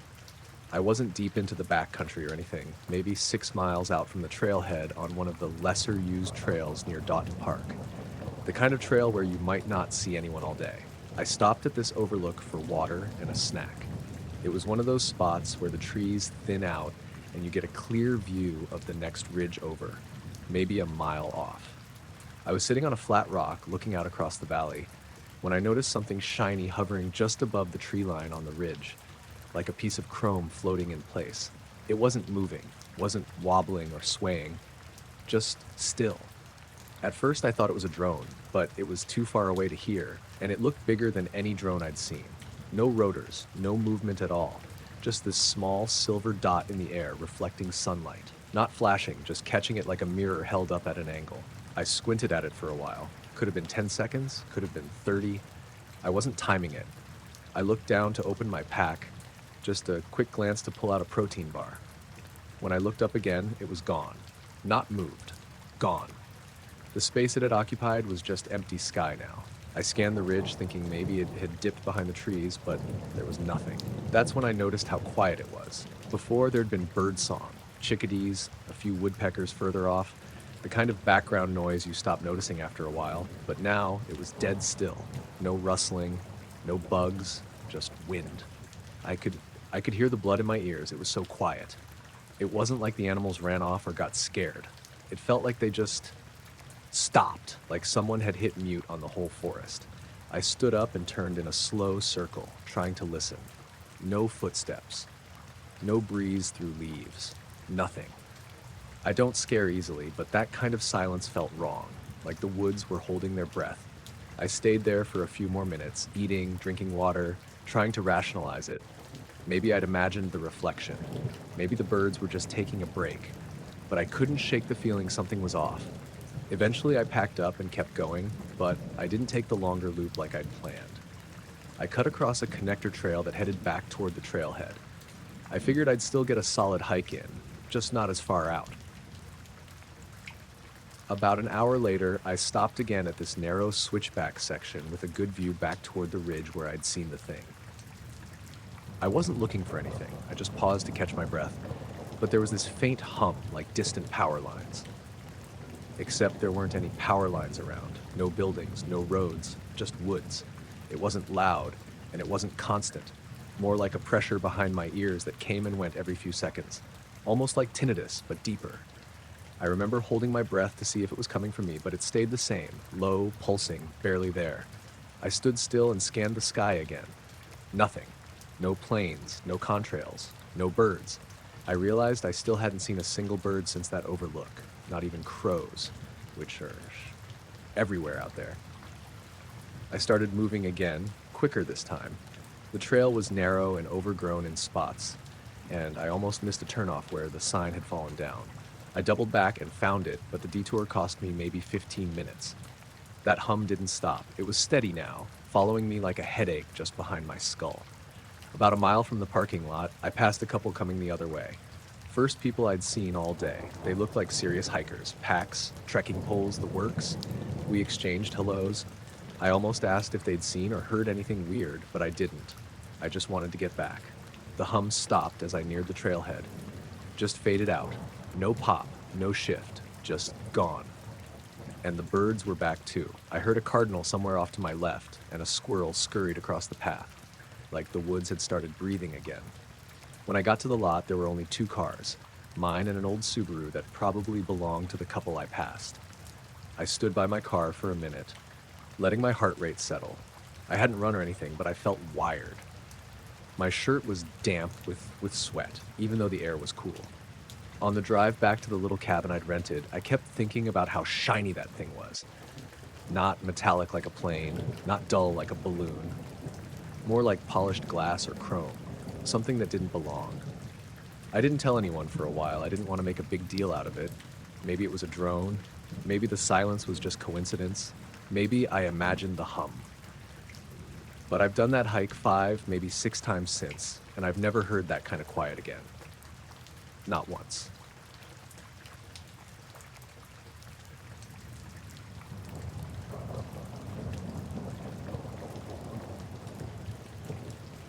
We were somewhere outside Decatur, Illinois, heading west on Route 36. It was late, around 10:30, maybe closer to 11. I was driving, and my girlfriend Natalie was dozing off in the passenger seat. We'd left her sister's place in Champaign after dinner and figured we'd make it at least to Springfield before calling it a night. It was a warm night for October. Air felt sticky, even with the windows cracked. The road was dead. Just 2 lanes cutting through flat, open farmland. One of those stretches where everything looks the same. Soybean fields, grain silos, scattered barns. No real light except for the occasional farmhouse way off in the distance and the glow of our high beams. I was zoning out a little, just watching the lines on the road, when something caught my eye out in the field to the right. At first I thought it was just a light on a combine, or maybe a tower, but it was low, like tree height low, and it was moving. I leaned forward and watched it for a few seconds. It was this pale, yellowish white glow, not harsh like a spotlight or flickery like a fire, just a steady ball of light, maybe the size of a beach ball, kind of gliding parallel to us, 50 or 60 yards off the road. No strobe, no blinking, no noise. It wasn't bouncing or swaying like something attached to a drone. It was just floating, keeping pace with the car, like it was matching our speed exactly. I nudged Natalie awake. "What?" she mumbled, rubbing her eyes. "There's something out there. Right side," I said. She sat up and looked. It took her a second, but then she leaned over toward my window and stared out across the field. "Is that a light?" she asked. "Yeah, like what kind of light?" We slowed down a little, and the light kept gliding. Not faster, not slower, just matching us. "Should I pull over?" I asked. She didn't say anything at first, then nodded. "Yeah, just for a second." I eased off onto the gravel shoulder, rolled to a stop, and turned the hazards on. The second we stopped, the light started to dim. Not sharply, it didn't blink out or shoot off. It just faded, like a flashlight with dying batteries. Natalie grabbed her phone and rolled her window down. She pointed the camera toward the field and started recording. But by the time she hit record, there was nothing. Just the dark outline of corn stalks and the sound of crickets. We sat there in silence for a minute, trying to listen. No engine, no wind, just the faint tick of the cooling hood and bugs somewhere deep in the field. Then we both jumped when a dog barked. Somewhere behind us, off toward one of the farms we'd passed. It barked once, then again, then stopped. Everything else stayed quiet. "I saw it, right?" she asked. Yeah, you saw it. She looked at her phone. Nothing. You can't see anything in the video. I opened my door, just a little, and stepped out. Not sure why. I guess I wanted to prove to myself there was something out there. But the second I was outside the car, I felt weird. Like the air got thicker. It wasn't cold exactly, but it felt dense. Almost like the air before a thunderstorm. I walked to the edge of the shoulder, just before the ditch, and looked out. Nothing. Just darkness and the rustle of wind in the dry stalks. But something felt off. I don't know how else to put it. The field felt too still. Behind me, Natalie said, "Hey, get back in the car." I turned and saw she was looking past me, not at me, but over my shoulder. I spun around, and I swear, for a split second, I saw that glow again. Further out, maybe 100 yards this time, not moving, just hovering above the field, low to the ground, maybe 5 or 6 feet up. It was faint, like it was behind fog or something, and then it was gone again, like a dimmer switch turned all the way down. I didn't say anything, just walked back to the car and got in. We sat there for a few more minutes, both of us kind of unsure what to do. It wasn't threatening exactly, but it didn't feel right either, like it was watching us, or waiting. Eventually, I put the car back in drive and pulled onto the road. We drove in silence for a while. Natalie kept glancing at the field, but nothing else showed up. About 10 minutes later, just as we were approaching a bend near a county road intersection, I noticed something again. Not a light this time, but movement.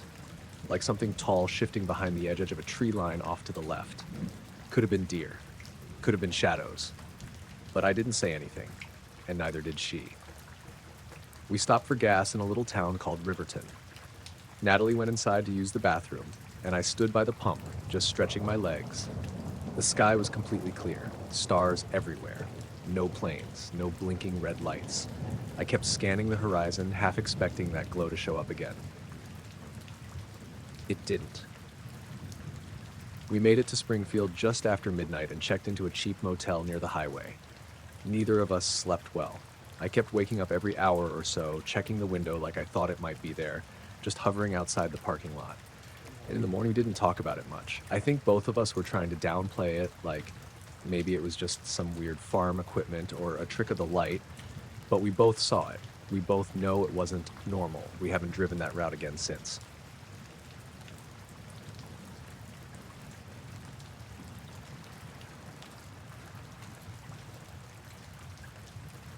It happened near Hinton, Oklahoma. I'd gone out solo to track a late spring storm that was forming just west of the Canadian River. Nothing major, just a cluster of isolated cells, enough to light up the plains but not a full supercell system. I was hoping to catch some high-res footage of cloud-to-ground strikes for a little side project I'd been working on. I'm not a professional storm chaser or anything, just a guy with a decent camera setup and a habit of spending too much time in his truck. It was around 6:30 in the evening, early June. The sky was starting to bruise over to the southwest, all purples and pale green edges. I parked my truck on a dirt road that ran alongside a cattle fence, maybe 10 miles from town. There was an open field on the east side, wheat or maybe just wild grass, totally flat, no trees, no power lines. It was perfect. I set up my tripod facing the storm line and started rolling. I let the camera run while I stood off to the side with a remote, taking stills when I saw a strike. The storm was moving slow. Lots of distant thunder, low and drawn out, the kind that rolls through your chest a little. The air smelled sharp, ozone, dust, damp heat. Every few minutes there'd be a bolt that reached down and touched somewhere far off, but nothing really close. I'd been out there maybe 40 minutes when it happened. One strike hit the field straight ahead of me, maybe a couple hundred yards out. It wasn't the brightest bolt I've ever seen, but it was close enough that the sound hit barely a second after the flash. Big crack, like a board snapping, followed by a growl that seemed to come from under the ground. It startled me a little, but I kept the camera rolling. I even said something dumb out loud, like, "That was a good one." I didn't notice anything strange in the moment. The field looked normal. The lightning hit, flared white for a split second, then faded. No fires, no smoke, no weird smells. Just a flash and a boom. I packed up around 8 once the storm lost structure and the light started fading. Drove back to my rental house in El Reno and dumped the footage onto my laptop while I ate dinner. I didn't watch the video all the way through that night, just scrubbed through to grab a few clips. I was tired, figured I'd do a proper edit in the morning. Next day, I opened the file and started going frame by frame through the best strike, the one that hit in the field. The lightning itself took up maybe 5 or 6 frames, but the frame before the flash is where I saw it, just one frame. At first, I thought it was an artifact or maybe a shutter glitch. My camera's not top tier, but it's reliable. But when I zoomed in, there was clearly a shape. Not light, not a smudge, but a dark object. Disc-shaped, horizontal, slightly tilted, hovering just above the grass, maybe 20 feet off the ground, dead center of the frame. I sat there staring at it for a good minute before backing it up and watching that section again. It wasn't in the frame before that, just grass and a dim sky. Then pop, one frame with the shape and then lightning. I tried to convince myself it was just a trick of the contrast, maybe a bird caught mid-flight or a drone or something in the lens. But it didn't look like any of that. No wings, no blur, no rotor blades, just a flat oval, dark gray, almost black, with a soft edge, like it was absorbing light instead of reflecting it. I checked the time codes and slowed it down even more. Nothing else in the entire video looked like that. No other anomalies, no sensor errors, just that one frame right before the strike. I tried to recreate it using stills from other parts of the video, adjusting contrast, shadow, saturation, but I couldn't make anything look like that shape. Whatever it was in the scene. Not a lens flare, not a compression glitch. I didn't sleep well that night. The next morning, I went back out there. Same road, same stretch of field, clear skies, no storms on the radar. I walked out to the spot where I think the bolt hit. There wasn't a burn mark or anything dramatic, just a small patch of grass that looked dented, I guess, like something heavy had hovered close enough to flatten it a little. The grass was pressed down in a wide circle, maybe 8 or 10 feet across, edges not sharp but noticeable.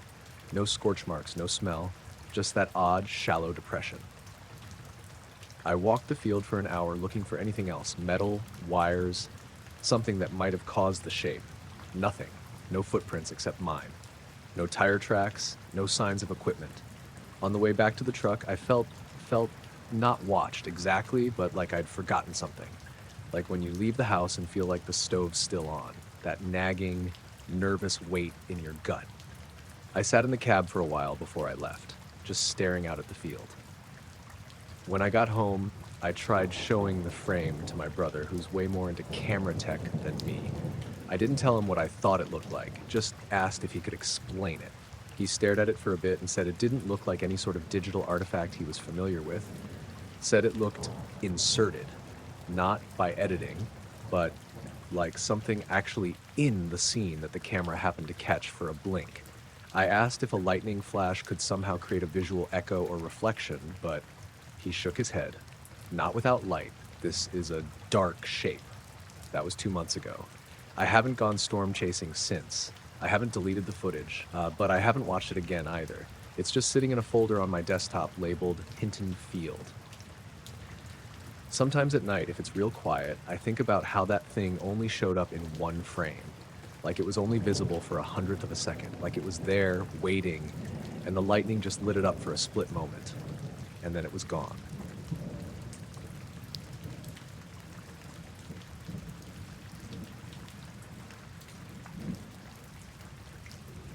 I was home alone one night in late October about 2 years ago, living in this small neighborhood in suburban Cleveland. The kind of place where you know your neighbors, but not really. Quiet streets, older houses, mostly families and retired folks. Nothing too exciting ever happens there. At least, that's what I thought. It was close to midnight when I first noticed it. The humming. It was low, barely noticeable at first, like the distant buzz of a transformer or maybe a generator somewhere nearby. I was sitting on the couch watching some late-night show, and then I heard it.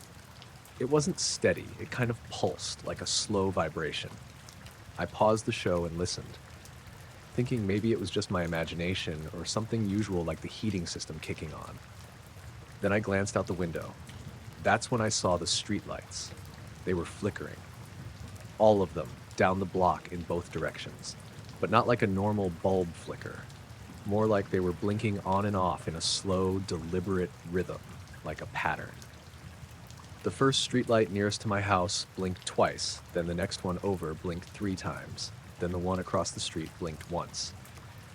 It wasn't random, and it wasn't the usual electrical issue where the whole block goes out at once. It was as if someone was signaling with the lights. What really got me was that I was the only one watching. I cracked the window and called out to my neighbors, shouted down the street a couple of times. No answer, no movement, no lights on in their houses, just the flickering streetlights and the hum, which seemed louder now, vibrating through the cold October air. I wasn't about to walk outside and stand on the street at midnight, so I stayed by the window, watching. The hum got deeper, almost mechanical, but without any clear source. I went outside to check the breaker box near the sidewalk, thinking maybe someone was messing with the power. The breaker box was fine. No sounds, no obvious damage. Nothing unusual except the hum. I could still hear it from there, low and steady. I figured maybe it was some maintenance or a local power glitch, so I tried to call the city's utility company, but the number kept ringing with no answer. That struck me as odd because usually there's an automated system or some recording. When I went back inside, I tried to shake it off. I told myself it was probably nothing, a weird coincidence. But I couldn't ignore the feeling that something was off. The next morning, I asked my neighbor across the street, a woman named Karen, if she'd noticed anything strange last night. She looked at me like I was nuts. She said everything was fine, no flickering lights, no humming, no power problems. Same with the other neighbors I talked to over the next few days. They hadn't noticed a thing.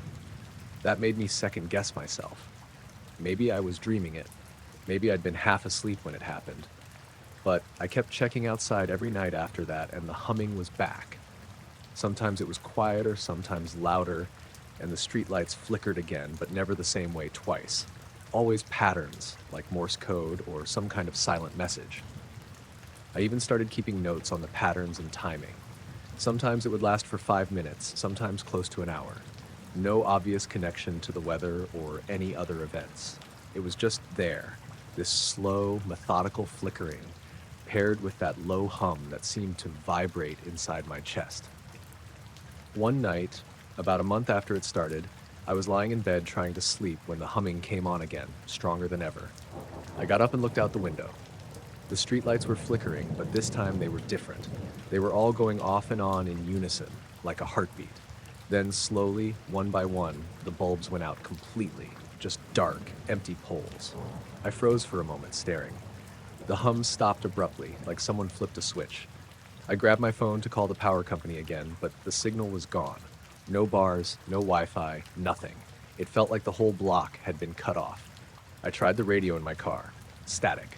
I was alone on the block again. The houses were dark and silent. I wanted to call my parents, friends, anyone, but nothing worked. My phone stayed dead even though it showed a full battery. I checked the time, but my clock was frozen. I felt trapped, like the world outside had paused and left me behind. Eventually, after maybe 10 or 15 minutes, the streetlights flickered back on, one by one, like someone was turning them on slowly. The hum returned too, but this time it felt weaker. My phone signal came back, clocks started ticking again. I tried calling the utility company again and got a recording saying there had been no reported outages or issues in my area. I didn't sleep much that night. The whole thing left me feeling weird, like I was being watched or tested, but I had no proof. After that, I stopped mentioning it to anyone. People just brushed it off when I did, or changed the subject quickly. I guess they thought I was imagining things, or maybe losing it. The weird flickering and humming kept happening off and on over the next 6 months, sometimes more frequently, sometimes disappearing for weeks. No one else on the street noticed it, but me. Once, I even asked the local police if there had been reports of strange lights or sounds, and they acted like I was wasting their time. Sometimes when I'm driving home at night, I see those flickering streetlights up ahead on other blocks, but when I look closer, the rest of the neighborhood looks normal, and no one else seems to care. I still don't know what it was, what I heard, what I saw, but it was real enough to make me question everything about that quiet neighborhood, the silence and those strange blinking lights no one else noticed.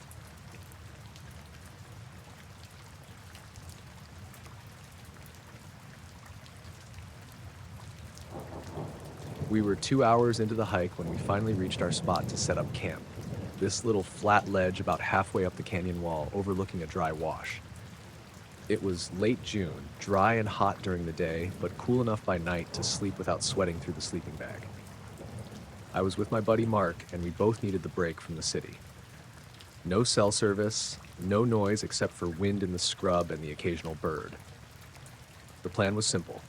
Hike in Friday morning, camp Friday night, then come back out Saturday afternoon. Easy weekend escape. We brought our usual gear, tents, food, water, a little firewood we'd scavenged on the way up. The first few hours went smooth. The trail was dusty and narrow, but nothing too steep.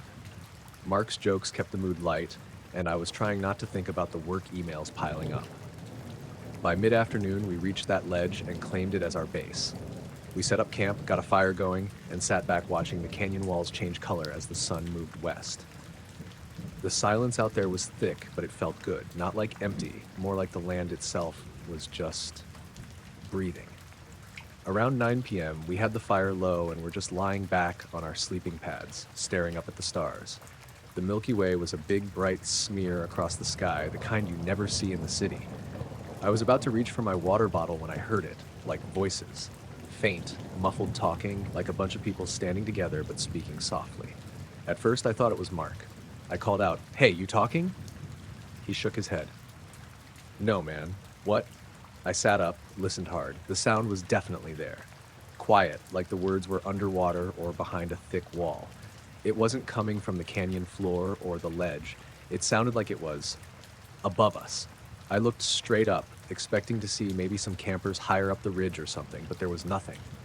No glow of flashlights, no movement, just the sky and stars. The sound wasn't like the wind or animals, and it didn't match any echo from below. It was right above our heads. Mark started to get quiet too. We both just listened, trying to figure it out. The voices didn't say anything we could make out, just those muffled syllables like a dozen people talking at once, but far away and dampened. It lasted maybe 5 or 6 seconds before fading away into nothing. "Did you hear that?" I whispered. He nodded, face pale. "Yeah, that was weird, like from inside the sky or something." I joked, trying to break the tension. "Maybe aliens." He laughed nervously, but I could tell he was rattled. Neither of us said much after that. We sat there in the dark, fire almost out. The quiet stretched longer than usual. I kept glancing up, half expecting to see something.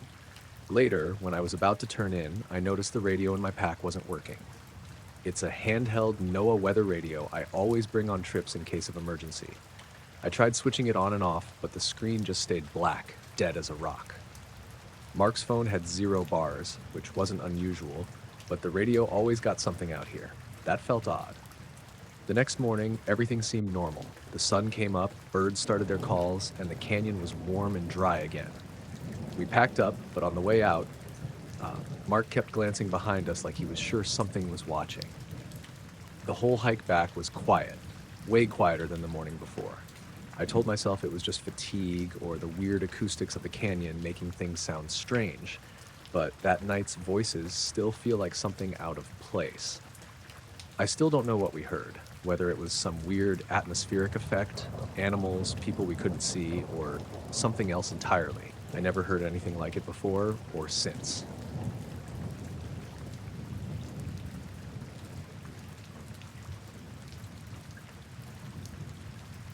I was working a late-night delivery shift for a pizza place just outside Portland, Oregon. Nothing fancy, just me, the car, and the endless loop of quiet streets. It was early October, and the air had that damp chill that feels like it's seeping into your bones. The kind of night where even the streetlights seem tired. I had about 3 deliveries left, and I was cruising through a pretty quiet, suburban neighborhood. The kind of place where houses have big yards, and people keep their porch lights off. The road was straight, lined with tall maples that had started shedding leaves. Nothing but the occasional crackle under my tires and my radio playing softly. About halfway down the block, I noticed something hovering near the edge of the road about 20 feet ahead. At first, I thought it was one of those cheap drones people buy for fun, maybe some kid messing around late at night. It was a small, dark shape, about the size of a basketball, just floating there maybe 6 or 7 feet above the ground. I slowed the car, curious. The thing didn't move, it just hovered silently. No blinking lights or anything that drones usually have.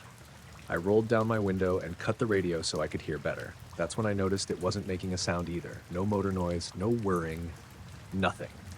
It stayed perfectly still for maybe 20 seconds. Then it started to rotate. Slow at first, like it was scanning or looking around, but the rotation was smooth, controlled, and precise. Not at all like a drone bobbing in the wind. I felt a little uneasy, but I was still thinking it had to be a drone, just some new model I hadn't seen. Then, suddenly, it zipped straight up, shooting almost vertically like someone hit the afterburner. No buzzing, no jet noise, just this silent, clean ascent that was impossible for anything I had ever seen flying low. It disappeared straight into a low layer of clouds. One second it was there, the next it was just gone, like it vanished. I sat there for a minute, staring up at the gray sky, my heart ticking up a notch. The clouds were thin and wispy, not the kind that usually swallow things whole. It didn't make sense. I kept driving, shaking my head, trying to make sense of it.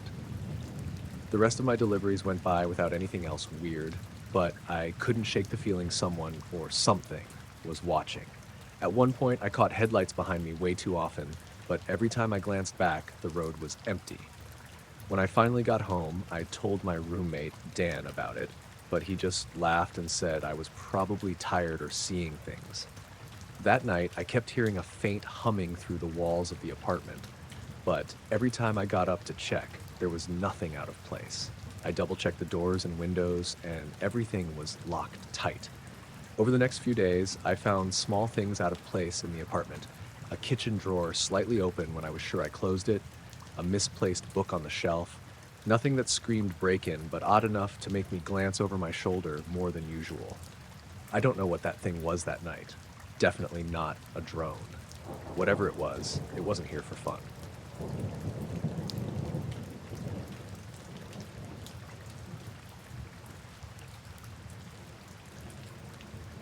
I was flying a small single-engine Cessna that night, late July, somewhere over the outskirts of Oregon.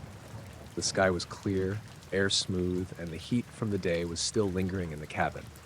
I'd been up for a couple hours already, doing a routine night cross-country to keep my license current, flying VFR mostly. Just me and the plane. Nothing fancy. Around 11:15 p.m., I was cruising at about 5,500 feet westbound when I noticed something out the left window. At first, I thought it was another plane, maybe a twin engine or something, but the shape wasn't right. It was dark, almost completely black against the night sky, no navigation lights, no strobes, no sound. The kind of silence you notice when everything else, the engine, the wind, sounds normal, and this just doesn't make a peep. I shifted my gaze, trying to get a better look. The thing was maybe 300 yards away, flying alongside me, matching my speed perfectly. What really got me was the angle it was holding. It wasn't just flying beside me like a normal plane would. It tilted sharply, banked hard into turns that no regular aircraft should be able to do. Smooth and steady, almost like it was slipping through the air on its own terms. I glanced down at my instruments, triple-checking airspeed and altitude. No erratic readings, no turbulence, just my normal flight data. I looked back, and the shape was still there, still moving with me. I tried to radio it in. Cessna N8453P to unknown traffic. This is N8453P. Identify yourself. I hit the transmit button 3 times, but there was nothing on the other end. No call sign, no response, no static, just silence. And then, in the moment I was expecting something back, the thing disappeared. 1 second it was there, the next it wasn't. No fading, no flying off into the distance. Just gone, like it never existed. That's when I really felt it. The quiet in the cockpit felt heavier, like the air was thicker. I double-checked the windows, the instruments, and even the fuel gauge. Everything was normal. My heart was beating faster than usual, but I kept it together. I radioed Portland Approach to report the sighting, but they told me no other traffic was showing on radar. No unidentified objects or blips. I gave them my position again and asked if they saw anything unusual on their scopes. They confirmed nothing, said I must have seen a private aircraft or something off radar. I tried to explain the weird angles and silence, but they just told me to stay safe and keep an eye out. The rest of the flight was quiet. I couldn't shake the feeling that something was off, but nothing else showed up. When I finally landed, I filled out an incident report with the FAA. They didn't seem interested. Mostly gave me the usual line about optical illusions or atmospheric conditions. A few days later, I talked to some other pilots at the local flying club.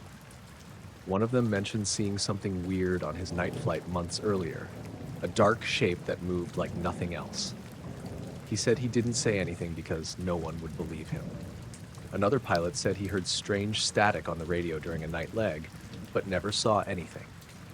I never saw that thing again, but sometimes when I'm flying solo at night, I catch a glimpse out of the corner of my eye, something moving just at the edge of the lights, at impossible angles, always silent. And I can't help but wonder if it's still out there, watching.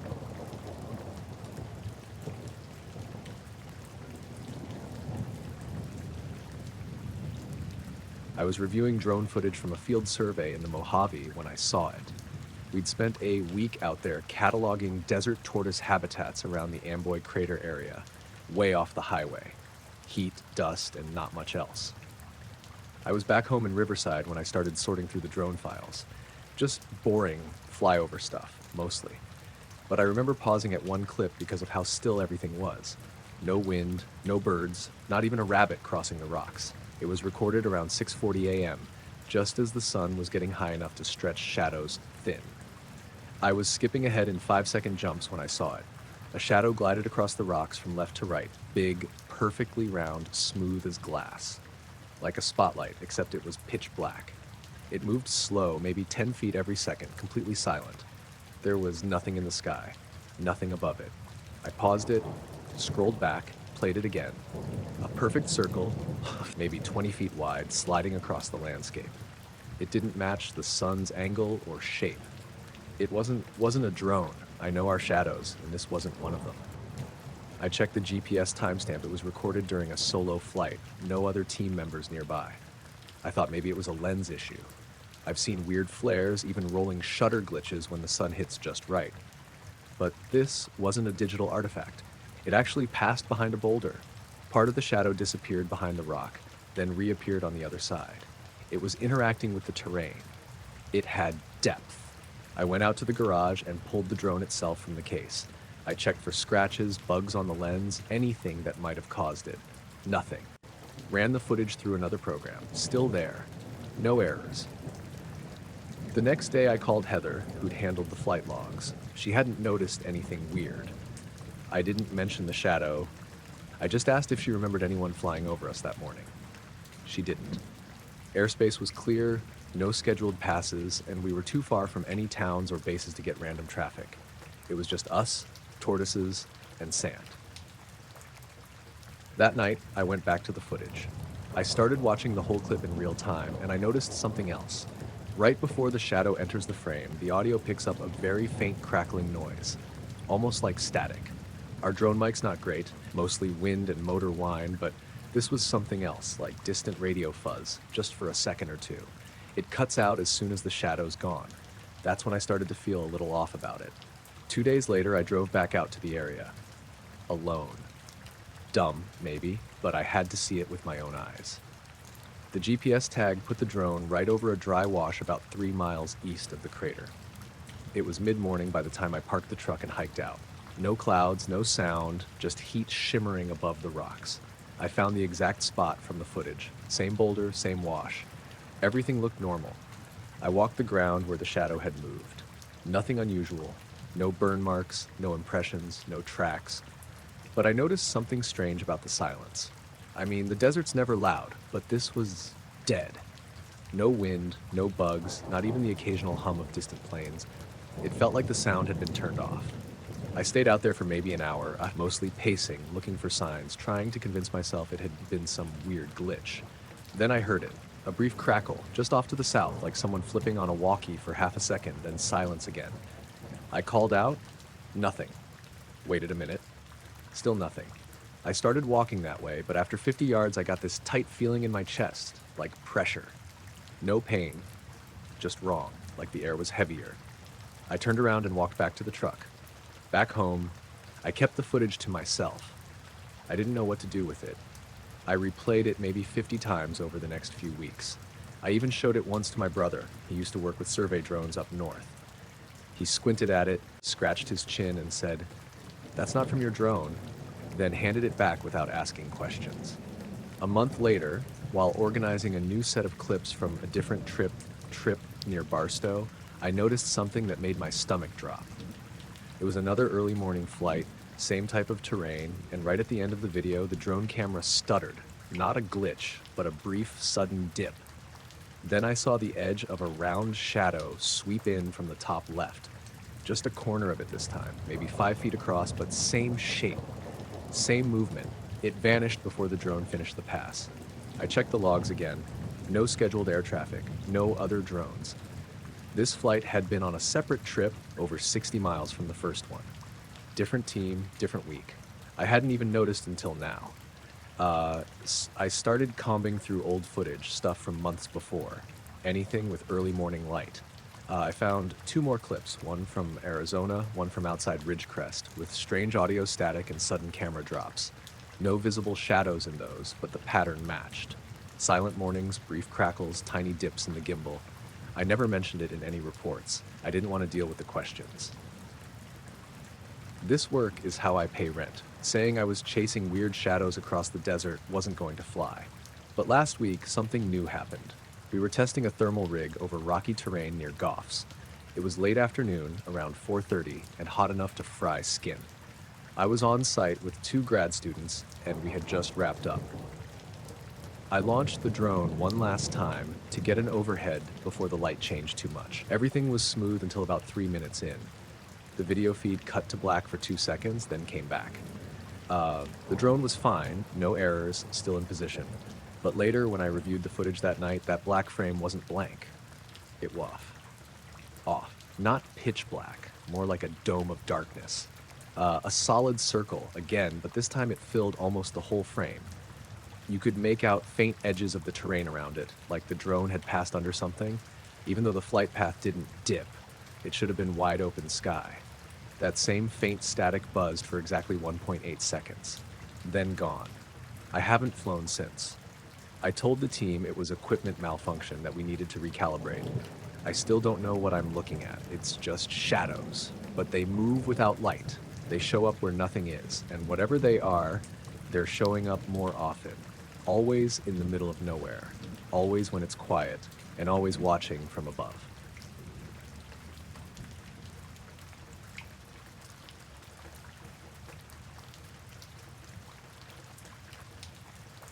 We were out on the lake late that night, just me and Jake, like we did most weekends when we wanted to get away from everything.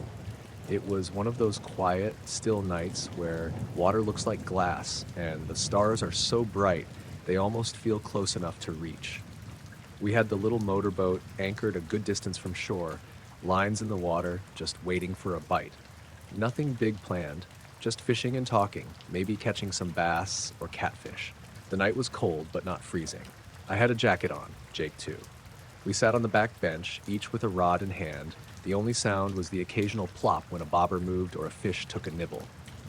The boat creaked softly in the water, and the gentle ripple from our movements spread out around us. After a while, Jake went quiet, just staring out over the water behind the boat. I looked too, thinking maybe he saw something, maybe a bird or a fish jumping. Then we both heard it, a splash. It was sudden and heavy, like something big hitting the water hard right behind us. But here's the thing. There was no ripple. Nothing spread out on the surface. Just silence except for that weird splash noise. It was like the water had made the sound without moving. That didn't make sense. I looked over my shoulder and scanned the dark water. No wake, no movement. The surface was still perfectly smooth. Jake said, "Did you hear that?" I nodded, feeling a little uneasy. We both stayed still, waiting, expecting maybe to see something break the water. Then came this low droning sound, coming from beneath the boat.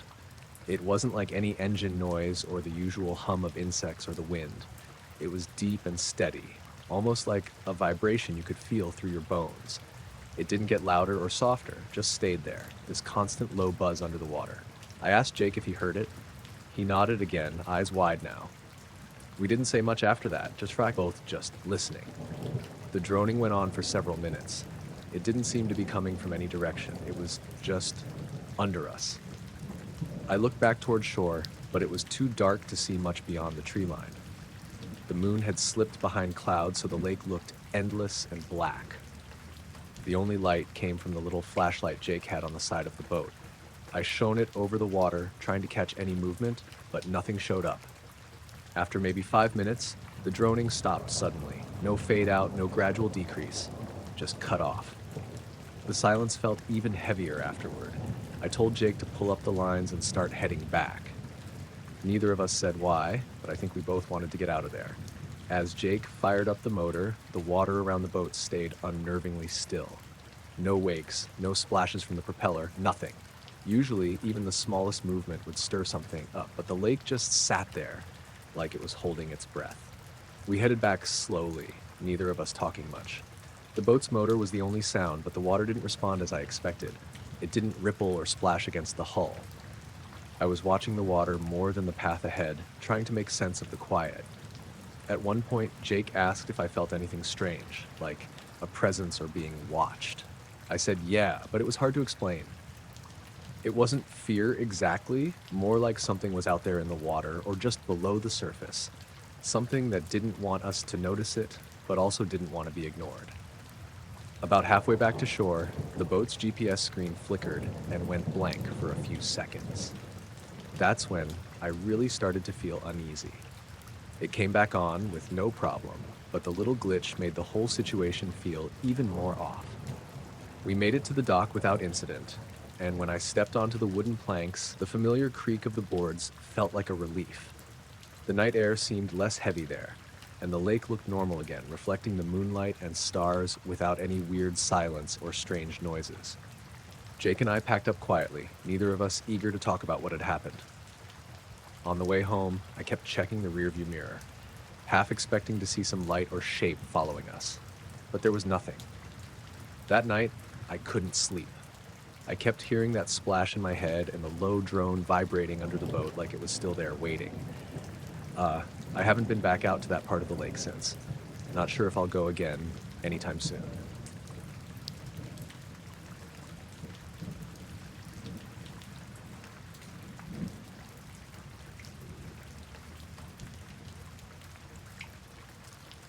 I was driving back from Flagstaff to Kingman late one night in October. My cousin's kid had a birthday and I stuck around longer than I meant to.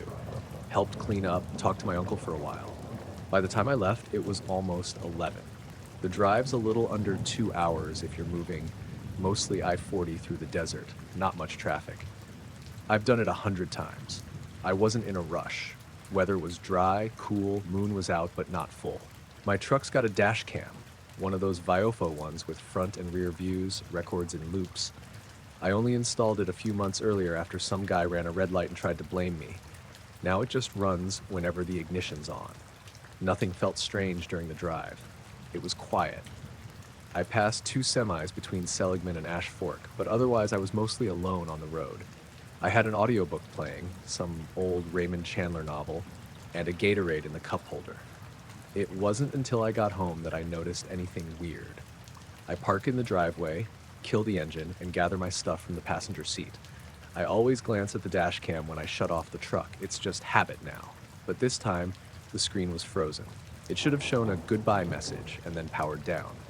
Instead, the screen was still on, stuck on a single frame. Black road, stars overhead, timestamp reading 12:38:11. But my truck's clock said 12:40. That bugged me. The camera syncs its time with the GPS, so it should have matched the truck's clock, which I just set that morning. I tapped the screen. It stayed frozen. I unplugged it, then plugged it back in. It rebooted normally, started recording again. Nothing looked damaged. Inside, I dumped my stuff and plugged the SD card into my laptop to check the files. They save in 3-minute chunks.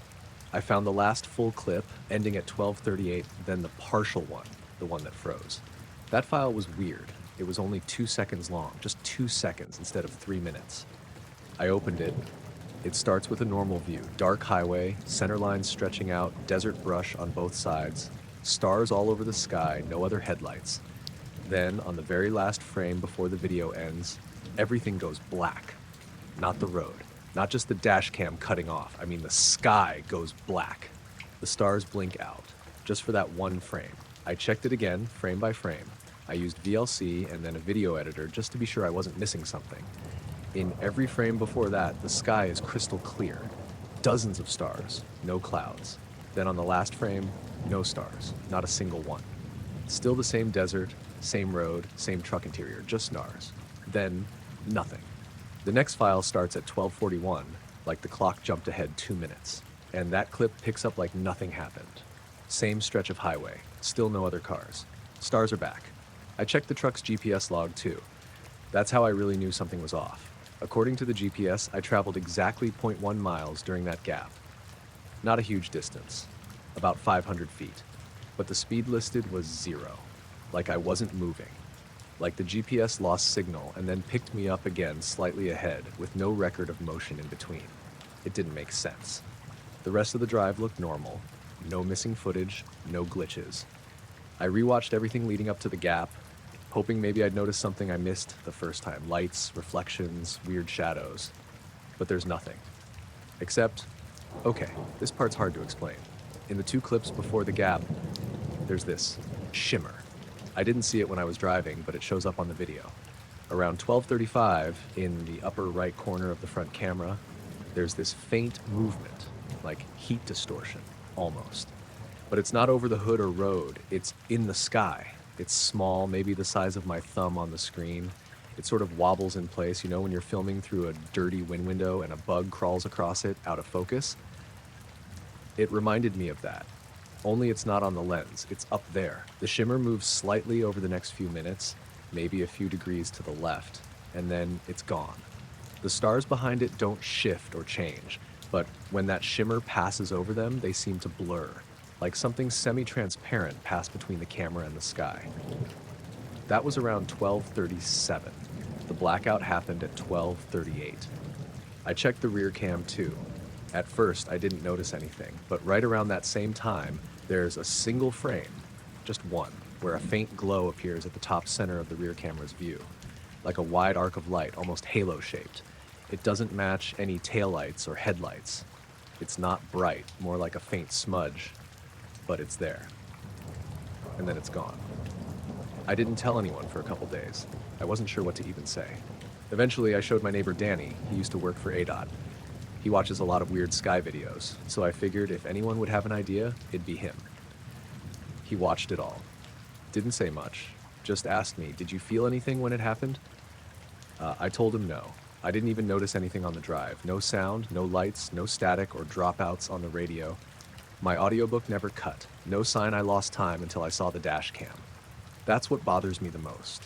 There's no moment I can point to where something felt off. I've driven that road at night plenty of times.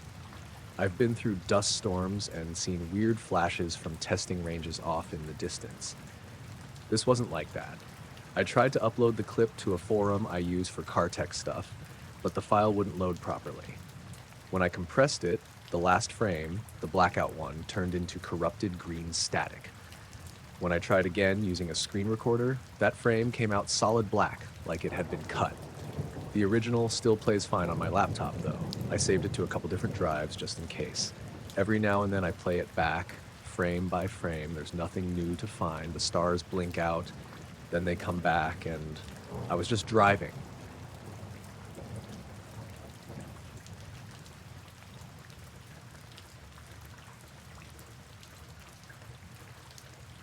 We'd started the hike around 10 in the morning. It was supposed to be just a day trip. Me, Jason, Liz, and Mark. We parked off a dirt road outside of Newberry Springs and followed a trail Jason had marked on his GPS. It was barely a path, just old BLM land he said he'd explored once before. Nothing official. No shade, just sun-baked rocks and dry washes winding through low hills. Classic Mojave. We packed light. Just water, jerky, a couple Cliff Bars each. Mark brought a beat-up Nikon and Liz had her little drone. I was just happy to get out of the city for a day. It was hot as hell by noon. No wind, barely any sound besides our boots crunching and the occasional buzzing fly. We'd passed a rusted-out shell of a truck, probably from the 60s, sitting half buried in the sand. Liz took a few pictures. Jason joked that it looked like it had just been dropped there from the sky. By the time we hit the ridge Jason wanted to reach, the sun was dropping low, maybe 5:30. We sat for a bit, shared what was left of the food, and watched the hills go dark. I remember looking at my phone around 6. I had no service, but the GPS was still working. I'd marked our truck on the map and figured we had enough daylight to head back before it got tricky. That's when we saw the light. At first it looked like a star, except too low and too bright. It wasn't blinking like a plane, and it was dead silent, just hovering there, maybe 100 feet up, no shape, just this pale white orb. It didn't flicker, just sat in the sky above the wash. Nobody said anything right away. I think we were all just staring at it, trying to make it fit into something normal. Then it started moving, slow, smooth, like it was gliding without any resistance. It drifted over the ridge, then stopped again. Still no sound, not even the hum you get from a drone or chopper. Liz pulled out her phone to film it, held it up, and cursed. "It's dead," she said. "I had 60% like 20 minutes ago." I checked mine. The screen was black, wouldn't even boot. Jason's too. Mark's camera wouldn't turn on either, even though he'd barely used it. We stood there for another minute, watching this thing hover. It started moving again, faster this time, then blinked out. Just gone. Not behind a cloud, not fading, just there 1 second and gone the next. That's the last thing I remember clearly. The next thing I knew, we were walking, heading downhill. Jason was in front, Liz and Mark behind. I remember thinking it was darker than it should have been, like we'd missed sunset completely. I pulled out my phone again, and this time it lit up. 8:12 p.m. Battery back at 47%. The trail on the GPS showed we were way off course, like we'd veered half a mile south without realizing it. I stopped and asked, "Does anyone remember the last hour?" Jason turned around. "What do you mean?" "After the light disappeared," I said. "We didn't start walking right away, did we?" Mark looked confused. "I thought we did." "No," Liz said. "We stood there for a while, didn't we?" Nobody could agree on how long we'd been standing on that ridge. No one remembered packing up or deciding to head back. And none of us remembered the sun going down. We argued about it for a bit, then decided to just keep moving. The truck wasn't far, and none of us liked the idea of being out there any longer than necessary. We made it back just after 9. The air felt heavy, still hot, but with this weird static in it, like before a thunderstorm, except there weren't any clouds. When we got to the truck, the first thing I noticed was that the clock on the dash was blinking. Jason's battery had died, apparently, though the dome light still worked. He swore it had been fine that morning. We jump-started it using Mark's jumper pack and got out of there fast. Later that night, I checked the GPS history on my phone. It showed a gap between 6:08 and 7:55. The trail line just stopped, then picked up again further down the ridge, already headed back toward the road. I checked the health data too, steps, elevation, all of it, and it was like we hadn't moved at all during that time. No movement, no heart rate spikes, nothing. Liz swore up and down she'd filmed the light before her phone died, but there was no video. Just a corrupted file labeled DCIM 11123, wouldn't open. Mark's camera had one photo that was just a white blur. He didn't remember taking it. We all met up 2 days later at a diner in Barstow to compare notes. Everyone felt weird. Not sick, exactly, just tired and off, like we hadn't really rested since the hike. Jason said he kept hearing this high-pitched hum at night. Liz's smartwatch wouldn't sync with her phone anymore. Mark started having nosebleeds, which he never used to get.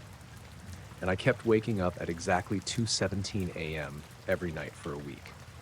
Eventually things went back to normal. Phones worked, cameras worked, we all stopped talking about it. Not because we forgot, just because we didn't know what to say. I've done plenty of hikes since then, but I haven't been back to the Mojave. None of us have. And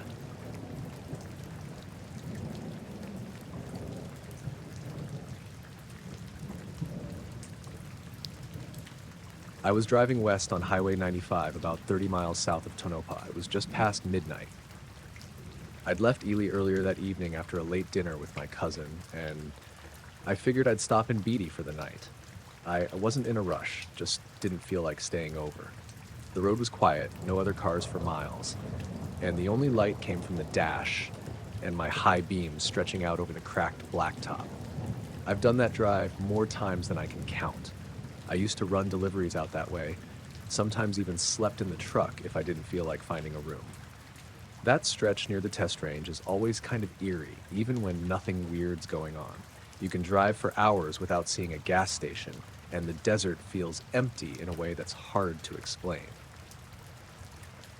Anyway, I was sipping from a warm bottle of water, half listening to some old AM station fuzzing in and out, when I noticed the lights. 3 of them, almost straight ahead in the sky, maybe 30 degrees up. They were small, bright white points, but clearer than stars. I figured they were aircraft at first, flying in some kind of formation. That wouldn't have been unusual out there with all the military stuff nearby. They moved slowly. Perfect triangle, equidistant. I kept expecting one to blink or bank, or for there to be engine noise, but there was nothing. No sound, and they didn't flash, just solid white. I turned the radio off and cracked the window, trying to hear anything. Wind, jets, rotor blades. But there was nothing except the tires on pavement. The odd thing was how steady they were. Commercial planes usually drift a little or wobble in formation. These didn't. They held the exact spacing for at least 5 minutes while I kept glancing up at them. They weren't following the road exactly, but they were staying roughly parallel. I slowed down a bit, trying to get a better look. At some point, I pulled over onto the shoulder and shut the engine off. Total silence. I stepped out of the truck. The lights were still there, maybe a little lower now. Then, out of nowhere, they split. Each one darted off in a different direction. One shot left, one up, one straight back. They moved so fast, I barely tracked it. No curves, just instant movement. They were gone. I stood there, trying to process what I'd just seen. I thought maybe it was some kind of test aircraft, drones maybe, but I've never seen anything move like that, especially not without any sound. It wasn't until I turned back toward the truck that I saw they'd come back. Same 3 lights, same triangle formation, exactly where they'd been before. That part freaked me out more than the scattering. I hadn't seen them return. I was looking right in that part of the sky. No movement. They were just suddenly back. I got in the truck, turned the key, and drove. Didn't floor it or anything. I didn't want to draw attention, but I wanted to put some distance between me and whatever that was. I kept checking the mirrors and glancing up through the windshield, but the lights stayed where they were for a while. Just tracking, it seemed like. Never closing in. Never fading out. Then they blinked off again. Not moved. Just off, like someone flipped a switch. That was the last I saw them. About 10 minutes later, my dash clock reset. Just flickered out, then came back with the wrong time. Something like 4:11 a.m., which didn't match my watch or phone. The odometer had reset too, like I just turned the truck on for the first time. That kind of thing doesn't usually happen while you're driving. I pulled into Beatty around 1:30 and checked into one of those little motels across from the gas station. The guy at the desk gave me a weird look. Said I looked pale. I told him I'd had a long drive. In the room, I sat on the bed for a while with the TV on mute, just trying to go back through it all in my head. I didn't fall asleep until the sky started getting light, and even then, it didn't feel like I really slept.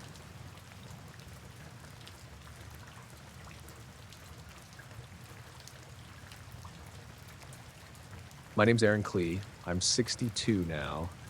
Used to work radar maintenance for the Air Force out at Clear. That's the big radar station up near Anderson, Alaska.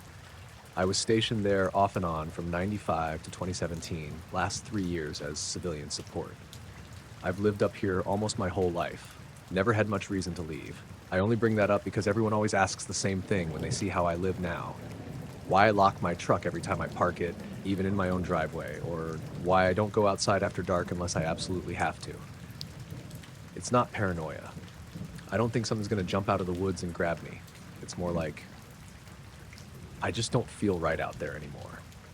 Not since that last week at Clear. It was October 2017 when I gave my notice. My wife was already retired and we wanted to move closer to Fairbanks, spend more time with the grandkids. I had 2 weeks left to finish out, mostly doing equipment checks and closing out open service logs. The station's out in the middle of nowhere, just a huge radar dome, some support buildings, and endless tundra. It gets cold fast that time of year. Long nights, short days. That last week, the sun wasn't rising until after 9 and it was dark again by 5. I worked swing shift 2 to 10 p.m. There were 3 of us on my crew. Me, a guy named Marquez, and a new kid named Dwyer who transferred up from Offutt. We handled maintenance on the transmitter systems and monitored diagnostics from the command building. It was Tuesday when things started getting strange. Marquez and I were in the power control room checking over some battery arrays. Around 7:30, everything flickered. Not just the lights, the whole system. For half a second, every screen, every panel, even the fluorescence above us dimmed like there was a brownout. Then, everything came back online like nothing happened. We checked the logs, no power dip recorded. Backup systems hadn't kicked in. I called the operations desk and asked if they'd noticed anything. They hadn't, said everything was green. I chalked it up to a software hiccup and moved on. Until it happened again. Same thing, short flicker, maybe a second long, only this time one of the radar diagnostic panels froze and had to be manually rebooted. That was maybe 20 minutes later. Marquez and I both saw it. Neither of us said much, just looked at each other and got to work. You don't make a fuss in that place unless you have to, but we logged both events, timestamped, and noted the lack of system alerts. The next night, Wednesday, I was out by the east dish panel just after 9 running a routine physical check. You have to go outside to reach that section. I had my parka on, flashlight in one hand, clipboard in the other. I got maybe 20 yards from the structure when I noticed something in the snow. Not fresh snow, it had only dusted lightly that day, but the ice was still soft enough to take prints. And there were tracks, not boot prints. Something else. They were long and narrow, with a curve to them, almost like 2 elongated commas side by side. I leaned down to get a better look. The shape wasn't right for any animal I'd seen up here. Not moose, not fox, not rabbit. And they weren't sunken deep, just shallow depressions in a tight zigzag line, almost perfectly spaced. They led around the corner of the structure out of my line of sight. I didn't follow them. I don't know why. I just didn't want to. I finished the inspection and got back inside without mentioning it. Thursday, we lost camera feeds. Not all of them. Just 2 exterior cams, one facing the northeast field and one mounted on the old tower that hadn't been used in years. Both went black around 6:42 p.m. within a second of each other. The weird part, they didn't go offline. They just stopped recording. No static, no disconnect. The feed continued, just black, like they were still functioning, just not seeing anything. Marquez and I tried to reset them remotely. No change. So we sent Dwyer out to take a look physically. Kid suited up and headed out with a radio and flashlight. He was gone 10 minutes. When he came back, he looked off. Said both cameras were fine, no frost, no damage, no obstruction. He said the lenses were clean as hell, which I remember because he repeated it twice like he couldn't make sense of it. He also said he didn't hear anything while he was out there. No wind, no equipment hum, dead quiet. That night I barely slept. My wife asked what was wrong, and I told her I was just stressed about wrapping things up. That wasn't it, but I didn't have the words for what was bothering me. It felt like something was wrong with the air itself. Like it wasn't just quiet outside, but hollow. Friday was my last shift. I almost didn't go in. Thought about calling out, claiming I was sick, but I didn't want to go out like that, so I drove up there one more time. It was already dark by the time I parked. I sat in the truck for a while, watching the sky. I don't know what I was looking for. There was nothing unusual. Just stars. Same stars I'd seen 100 times up there. Inside, things were quiet. Marquez wasn't in yet. Dwyer was in the diagnostic room watching the monitors. He nodded when I came in, but didn't say anything. I walked over and glanced at the screens. That's when I saw it. One of the live feeds, not the ones that went black earlier in the week, showed a faint flicker of light. Not from the station. This was out in the field beyond the fencing. A dull, white pulse. Not steady.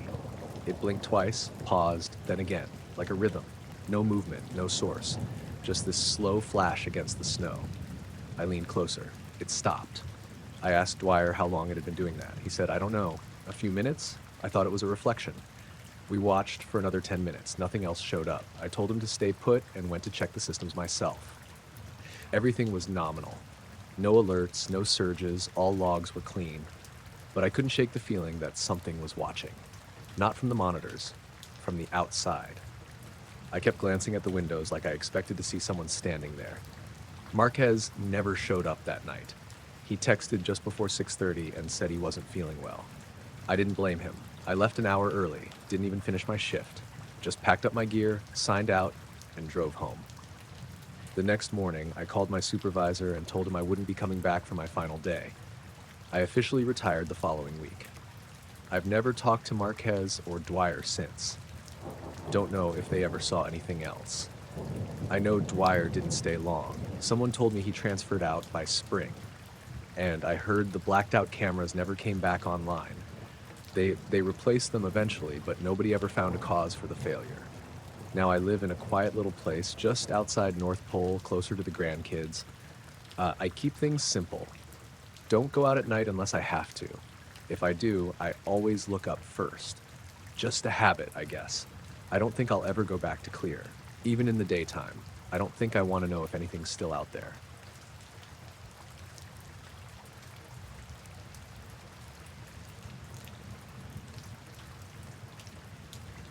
I was out on Lake Winfield fishing late one Saturday night, like I did most weekends. I usually liked it because the water was quiet and the stars were out, and the only light came from my little boat lantern and the occasional flicker of fireflies along the shore. The wind was calm, the air a little chilly, but not enough to make me uncomfortable. I had my dog, Benny, curled up at my feet. He's a border collie mix, always calm on the water unless a fish splashes close. Like around midnight, I was sitting back, reeling in a line when something caught my eye. I noticed a cluster of pale lights hovering just above the lake's surface, maybe 20 or 30 feet away from the boat. They were kind of soft and diffuse, not like any boat lights or lanterns I'd ever seen, and they didn't reflect on the water. That's the first thing that really threw me off. Normally any light close to the water would reflect, right? These didn't. It was like the lake just swallowed the reflections whole. The lights didn't move with the wind either. The water was barely rippling, and the breeze was steady, but those lights just stayed put in the exact same spot. I blinked a few times, thinking maybe my eyes were messing with me, or it was some kind of optical illusion. Benny stirred a little, lifting his head and growling softly at the lights, which was weird because he's usually pretty chill unless there's a bird or a raccoon nearby. I called out to the lights, half joking, "Hey, you folks lost or something?" No answer, of course. They just stayed there, steady and unblinking. The color was a pale blue-white, kind of eerie but not harsh, like glow sticks left out too long or maybe some weird bioluminescent bug, but way too big and steady for that. I thought about paddling closer to check them out, but something about those lights felt off. Not threatening exactly, just wrong in a way I couldn't explain, like they were watching but didn't want to be found. I grabbed my phone to take a video, but it was dead. Battery drained. I hadn't used it much that day, so that didn't make sense either. I figured no big deal. I'd get a better look tomorrow during the day. Maybe the lights were some kind of strange reflection or some prank. Still, Benny was tense, eyes locked on the lights. After a few minutes, I noticed something else. The water around the lights wasn't quite right. Normally, even on a still night, you'd see the faintest ripple from something hovering that close to the surface. But this part of the lake was dead calm, like the water was being held still under those lights, almost like a silent bubble. I thought I might be imagining things, so I started talking to Benny to distract myself.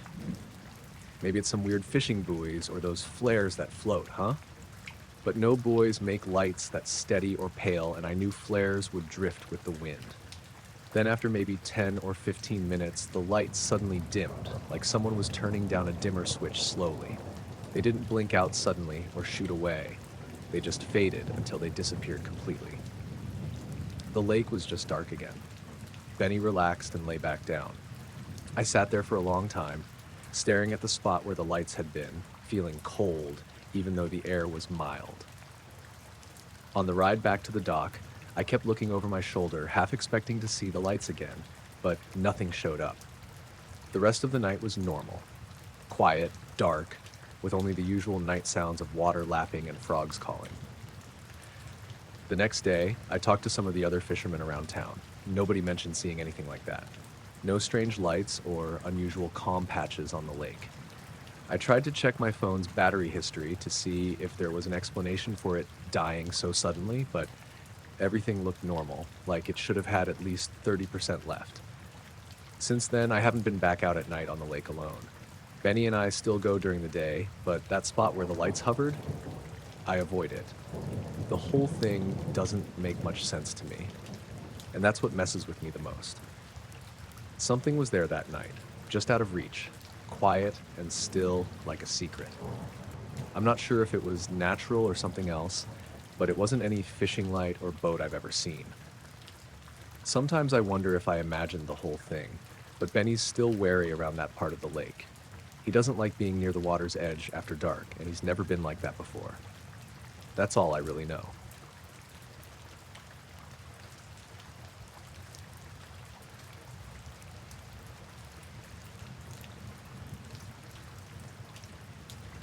It was around 4 a.m. when I decided to take Baxter out for his usual early morning walk. I live on the edge of town, just where the houses start to thin out and the streetlights give way to darkness. The sky was clear, no moon, just a handful of stars glimmering faintly above the rooftops. The air had that cold, still feeling of early spring, sharp but not bitter. Baxter was restless that morning, more energetic than usual, tugging at the leash with his usual mix of excitement and urgency. I thought a quick walk before sunrise would help burn off some of his energy. So I grabbed his leash, put on my jacket, and stepped out the front door. The neighborhood was silent except for the crunch of gravel beneath my boots and the faint sound of Baxter's nails clicking on the pavement. The houses were dark, all curtains drawn. I felt the usual calm that comes with walking in the pre-dawn hours, that quiet solitude before the day starts. We headed down the street, and Baxter was sniffing around, pulling me toward the small patch of trees at the end of the cul-de-sac. As we got closer, I noticed something strange in the sky. 3 lights, very bright, arranged in a perfect triangle. They weren't blinking or moving, just hanging there, fixed and steady. The lights were white, but not harsh like headlights or street lamps. They had a soft glow, almost like they were glowing from within. I stopped walking and looked up. Baxter froze next to me, his body rigid, ears flat against his head. He trembled a little, like he was scared, but didn't want to run. That's when the feeling hit me, like something was wrong, like the air itself had thickened. I glanced around, expecting maybe to see someone else outside or a car driving by, but the street was empty and still. No sound except for the faint rustle of leaves in a slight breeze. The triangle of lights stayed there, perfectly still. I reached out to scratch Baxter's head, trying to calm him, but he didn't move. Instead, his eyes stayed locked on the lights, wide and unblinking. I tried to shake off the weird feeling creeping up my spine. Maybe it was just a weird reflection, or some new drone, or a radio tower. I squinted, trying to make out anything behind the lights, but the sky was just black. After what felt like several minutes, the lights began to fade. Not slowly, but like someone turned down a dimmer switch. They got weaker and weaker until they disappeared completely, leaving only the stars behind. Baxter stayed frozen for a few seconds after the lights vanished, then finally relaxed. I unclenched my fingers on the leash and gave him a gentle squeeze. He looked up at me, confused, like he couldn't understand what just happened. I kept walking after that, but the street felt different. The quiet wasn't peaceful anymore. It was tense, like the world was holding its breath. Baxter stayed close, looking around like he was on alert. I checked my phone for the time. It was still just after 4:10 a.m. When we got back to the house, I opened the door and looked back out the window. The sky was empty now, normal. I told myself I'd imagined it all, but Baxter's behavior didn't add up. I haven't told anyone about it, not really. People say you should call the cops or the news if you see weird lights, but this wasn't like that. It was quieter, stranger. I'm still trying to figure out what it was, but I don't have answers. Just a dog that wouldn't move, and 3 lights in a perfect triangle hanging silently above a neighborhood that wasn't ready to wake up yet.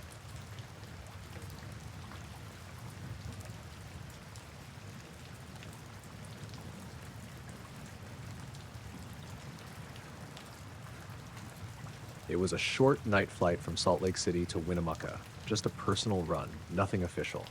I fly a little Cessna 182, older but well maintained, and I've done that route more times than I can count. The air was smooth that night. Visibility was excellent, even with the moon still low. Around 10:15 p.m., I was cruising at 9,500 feet, trimmed out and steady. I wasn't expecting anything out of the ordinary. I was maybe 25 minutes out from the Nevada line when I noticed a faint glow out of the corner of my eye, off to the right. At first, I thought it was just a ground light, maybe a ranch or some kind of vehicle, but it looked too high. I leaned toward the window and saw 3 dim white lights arranged vertically, maybe 10 or 15 miles out. They weren't moving horizontally, just slowly rising, perfectly straight. At first, I thought they might be reflections or stars, but they were too low for stars, and the spacing between them didn't change as I banked a little to get a better angle. I flipped on my map light and double-checked the chart. Nothing out there. No towers, no airfields, no controlled airspace. I keyed the mic. Salt Lake Center. This is November 785, Mike Romeo. Just checking. You seeing any traffic in my 10 o'clock at maybe 10:05? 3 lights, vertically stacked, ascending slowly. There was a pause. Then 785 Mike Romeo, negative. You're the only radar return in that sector. Can you confirm bearing? I told them it looked like 10 o'clock from my position, maybe 15 degrees off nose left and still climbing. They came back a second later saying they showed no traffic, civilian or otherwise, within a 50-mile radius. That's when I started feeling off. I don't know how else to describe it. Not afraid exactly, but something felt wrong, like I wasn't supposed to be seeing what I was seeing. The lights kept rising, slow and steady, like they were pacing me, but vertically. They were dim, not blinking, steady white. Not strobes, not nav lights, just 3 solid dots. Then a 4th one appeared below them. No sudden flare. It just faded in, like the others. I asked Center again, Salt Lake, you sure there's no tower lighting or weather balloons or anything out here? These are bright and climbing. Negative, Mike Romeo. You're clear. No weather balloons in that region tonight. No scheduled launches. Do you want to divert? I didn't answer that right away. I was still watching the lights. They had stopped rising now. Just hanging there, maybe 5,000 feet above me. Hard to say for sure, but too close to be stars, too fixed to be helicopters. I banked slightly right to keep them in view. The second I did that, the whole group of lights shifted. Not toward me, not away, just sideways. The whole vertical column moved perfectly horizontal to the west, like it was sliding on glass. Still no change in spacing, no rotation, no blinking, just a slow, smooth drift. And then they stopped again. I keyed the mic. Salt Lake, I'm going to say again, I've got visual contact with 4 unidentified lights moving laterally. No strobes, no sound, no visible aircraft body. Are you positive I'm the only one out here? Another pause. Longer this time. Then, 785 Mike Romeo, we're painting only you in that airspace. Do you wish to declare any kind of emergency? I didn't. I just said no and kept flying. The lights held their new position for about another minute. Then, and this is the part I can't explain, they began rising again, but much faster this time. Not accelerating, just a sudden jump in speed, like a new gear had kicked in. They moved straight up and disappeared into the cloudless sky within maybe 3 seconds. I don't mean they dimmed out or flickered. I mean they shot up and were gone. Nothing left, just empty night sky. I sat there staring at the spot for a long time. The center didn't say anything else. I think they were waiting to see if I'd call back, but I didn't. The rest of the flight was quiet. I landed just after 11:30. Wind calm, hangar dark, I didn't see anyone on the ground. I tied the plane down, climbed in my truck, and drove to the motel without unpacking. A few odd things happened the next morning. My watch was off by 10 minutes, behind, and it's a solar Casio, doesn't lose time. My backup headset mic was partially unplugged and tucked under the seat, and my kneeboard, which I always clip to my leg during flight, was on the passenger side floor. Nothing big, nothing impossible. But I remember checking the time before I saw the lights. I remember clipping the board to my knee. I remember coiling my headset cord like always. But something had shifted. I haven't mentioned it to anyone except one other pilot I trust. He didn't laugh, didn't try to explain it either. Just listened and nodded and said he's seen odd lights more than once in that same general area. I haven't flown that route again at night.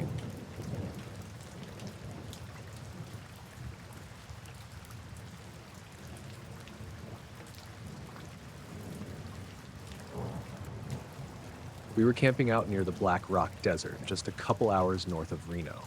It was late August, hot during the day, but the kind of dry heat that doesn't stick to you. At night, it cooled off fast, and you'd want a hoodie by the fire.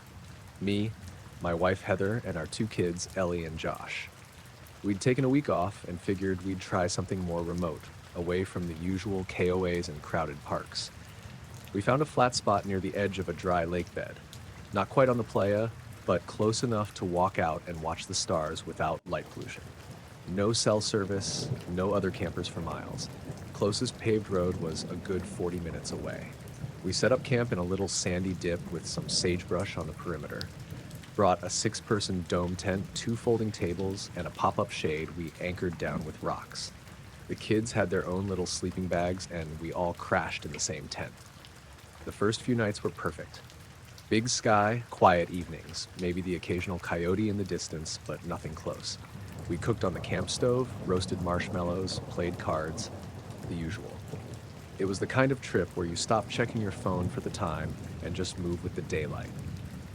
What I remember most about the third night was the wind. It had picked up just after dinner. Not strong enough to wreck the tent, but enough that the walls flexed a little, and we had to tighten the guy lines before bed. The sound of it rushing over the lake bed was strange, too. It wasn't loud exactly, just steady, like white noise, but lower pitched. Constant, almost like a hum. I figured it was the terrain. Big flat surfaces make weird acoustics. We zipped in for the night a little after 10. Heather and I laid in the middle, kids on either side. The lantern was off. Stars were visible through the mesh above. I remember looking at my watch before I drifted off. It said 10:17. That detail stuck with me for some reason. Next thing I knew, I was awake. Not startled awake, just suddenly not asleep. My eyes opened, and it felt like I hadn't been out for more than a minute or two. No grogginess, no stiffness, just up. Heather was still asleep, so were the kids. Everything inside the tent looked normal. The lantern was where I left it. No signs anyone had moved. But something felt off. I sat up and looked around. That's when I realized the tent zipper, the main door, was fully closed. Not just zipped shut, but the little pull tabs were tucked outside. From inside, you couldn't open it without reaching through the mesh sleeve and fishing the zipper handle in. And that's not how we'd left it. We always zipped it up from the inside before bed. My first thought was wind. Maybe it flipped the flaps or something. But the wind had completely stopped. No sound, no movement, just dead still. I reached for my watch, which I'd set next to my sleeping bag. It said 2:46 a.m. I frowned. That didn't feel right. I had that weird sense that it was earlier than that, like maybe 12:30 or 1. I picked up the lantern and turned it on, just a soft glow. Heather stirred and asked what was wrong. I said I wasn't sure, just that something felt weird. She sat up too and reached for her wristwatch from her bag pocket. Same thing, 2:46 a.m. exactly. Not 2:44, not 2:48, exactly. I remember looking at her and saying, "Is that what yours says?" We both leaned over and checked Ellie's and Josh's watches, which we'd set on the gear bag between them so we wouldn't step on them. Same time, 2:46. All 4, even though we'd bought them at different times, different brands. That's when I noticed something else. There were faint impressions in the dust near the tent entrance. Not footprints exactly, more like shallow scuffs, like someone had walked through in socks or soft shoes. They weren't ours. We'd all been barefoot in the tent, and they were too small for my feet, too big for Ellie's. Just off. I pulled the zipper in and opened the flap. Outside, the moon was low and orange. Visibility was decent. Enough to see the scrub brush around the camp, the tables, the fire pit. But there was something about the light that felt wrong, like it was too flat. Shadows weren't where they should be. I looked at our camp stove and couldn't see a shadow behind it. I moved my hand in front of the tent. Nothing, no shadow on the ground. That hit me in the gut. Heather came out after me, whispering to keep her voice down so the kids didn't wake. She saw it too. No shadows, even though the moon was out and bright. She said, "Do you hear that?" I listened. Nothing. Not wind, Not bugs, not even our cooler creaking or the distant yip of coyotes like the previous nights. Just total silence. I looked out toward the lake bed, past the brush. There was a glow, faint. Not on the ground, but above it, maybe 20 feet up, a hazy light like the kind you'd see over a stadium, except there was no source, no beam, just the light itself, pale and steady, maybe the size of a car hood, floating still above the playa. I didn't point at it. I didn't say anything. Heather grabbed my wrist. I think she saw it too. We stood there for a long time. I had this overwhelming sense that we weren't supposed to move. Not like we were frozen, we just knew not to. It was instinct. Like the kind you get when a big animal is nearby in the dark and your body knows before your brain does. After maybe 5 minutes, though I can't be sure of the time, the glow dimmed. Not all at once, just slowly faded until it was gone. A second later, the wind came back. Fast. Like someone had unpaused it. It rushed across the tent, kicked dust against our legs. The brush moved again. We both flinched. That seemed to break the spell. We went back inside, zipped the tent up from the inside this time, and sat there in silence. I checked my watch again. Still 2:46. Eventually, I laid back down and stared up through the mesh. The stars looked normal again. In the morning, everything looked untouched. Camp was fine. No signs of animals. No tracks around the perimeter. But all 4 of our watches had stopped at the same time. Still said 2:46, even though the sun was already up. We tapped them, reset them, changed batteries. Nothing. They were just dead. Heather didn't want to talk about it. The kids never woke up during any of it, and we didn't tell them. We left that afternoon instead of staying another night. Packed up early and didn't say much on the drive back. I still have that watch in a drawer somewhere. It's never worked again.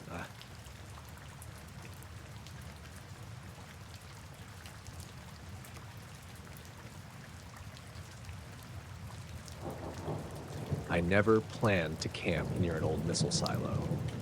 Honestly, I picked that spot on a whim just because it was quiet and away from the usual crowded campgrounds. I'd driven out from Lincoln, Nebraska, looking for a weekend alone with my thoughts, a little break from work, and the city noise. I found this spot off a gravel road just a few miles from a decommissioned missile silo that's been out of use for decades. There's nothing left but some concrete bunkers, rusted fences, and an eerie silence that sticks to the place.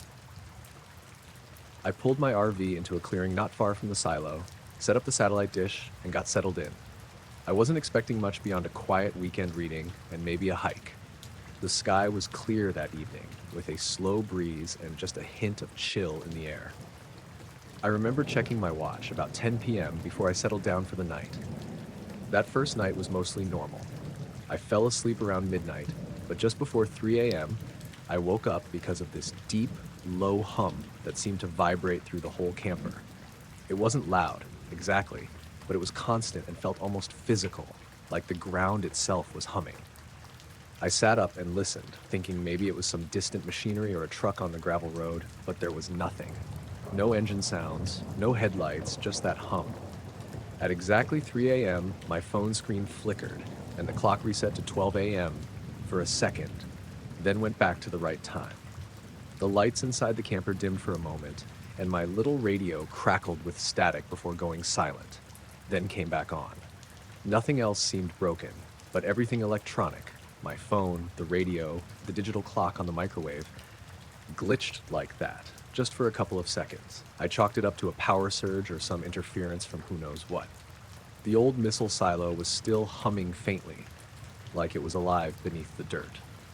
I tried to go back to sleep, but kept waking up every few minutes, always right around the same time, 3 a.m. The next night, the same thing happened.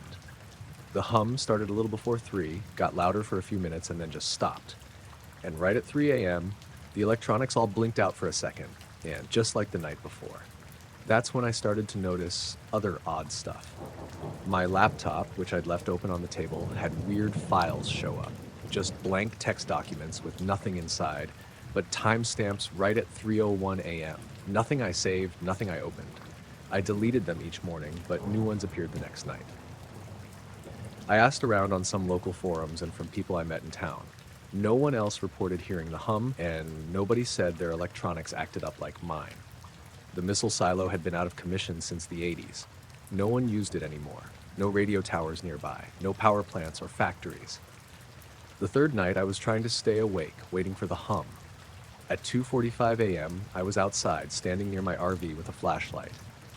The air was colder now, and the sky had clouded over, thick gray low clouds that swallowed the stars. The hum started around 2:55, a low vibration under my feet that rose slowly. It wasn't a mechanical sound exactly, more like a frequency you could feel rather than hear. I looked toward the silo, which was just a dark silhouette against the cloudy sky, and noticed a faint glow around the top edge. It wasn't a bright light, just a soft, pulsing orange glow. I thought maybe it was just a reflection of the moon or something in the clouds, but the moon was completely blocked. At 3 a.m., the hum peaked, then suddenly stopped. That's when the electronics blinked again. My phone shut off and rebooted, the radio crackled and went silent, and even the small LED lights on my RV's control panel flickered. For a moment, everything was dead quiet. Then the glow above the silo disappeared, and the clouds seemed to shift, almost like they parted for a second. I stood there frozen for a while, then went back inside, but sleep didn't come easily. The next morning, I checked my phone and saw the battery had dropped nearly 20% during the night, even though I hadn't used it. The radio had a weak buzzing sound that wouldn't go away no matter how much I fiddled with it.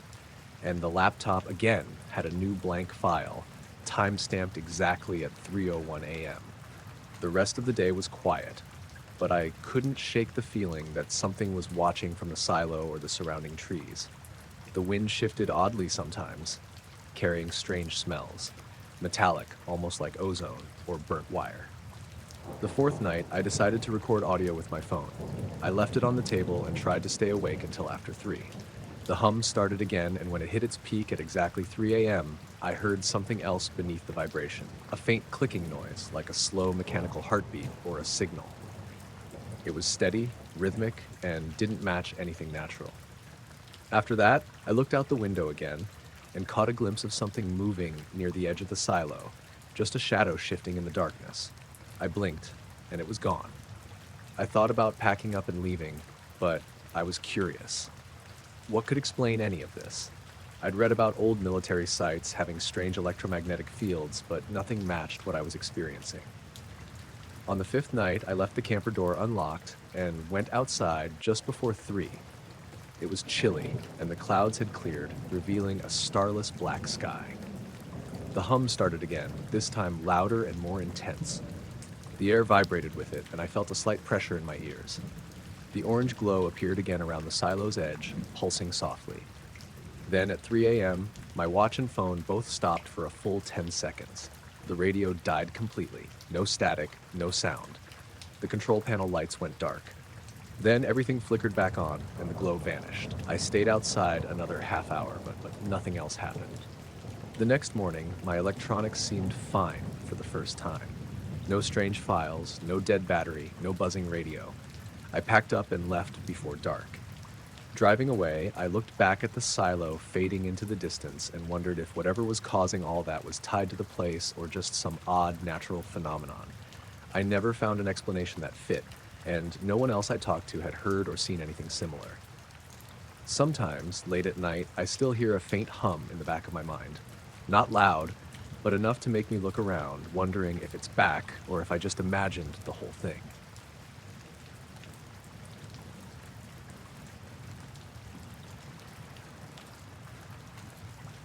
I was camped about 30 miles west of Marfa, Texas, on BLM land.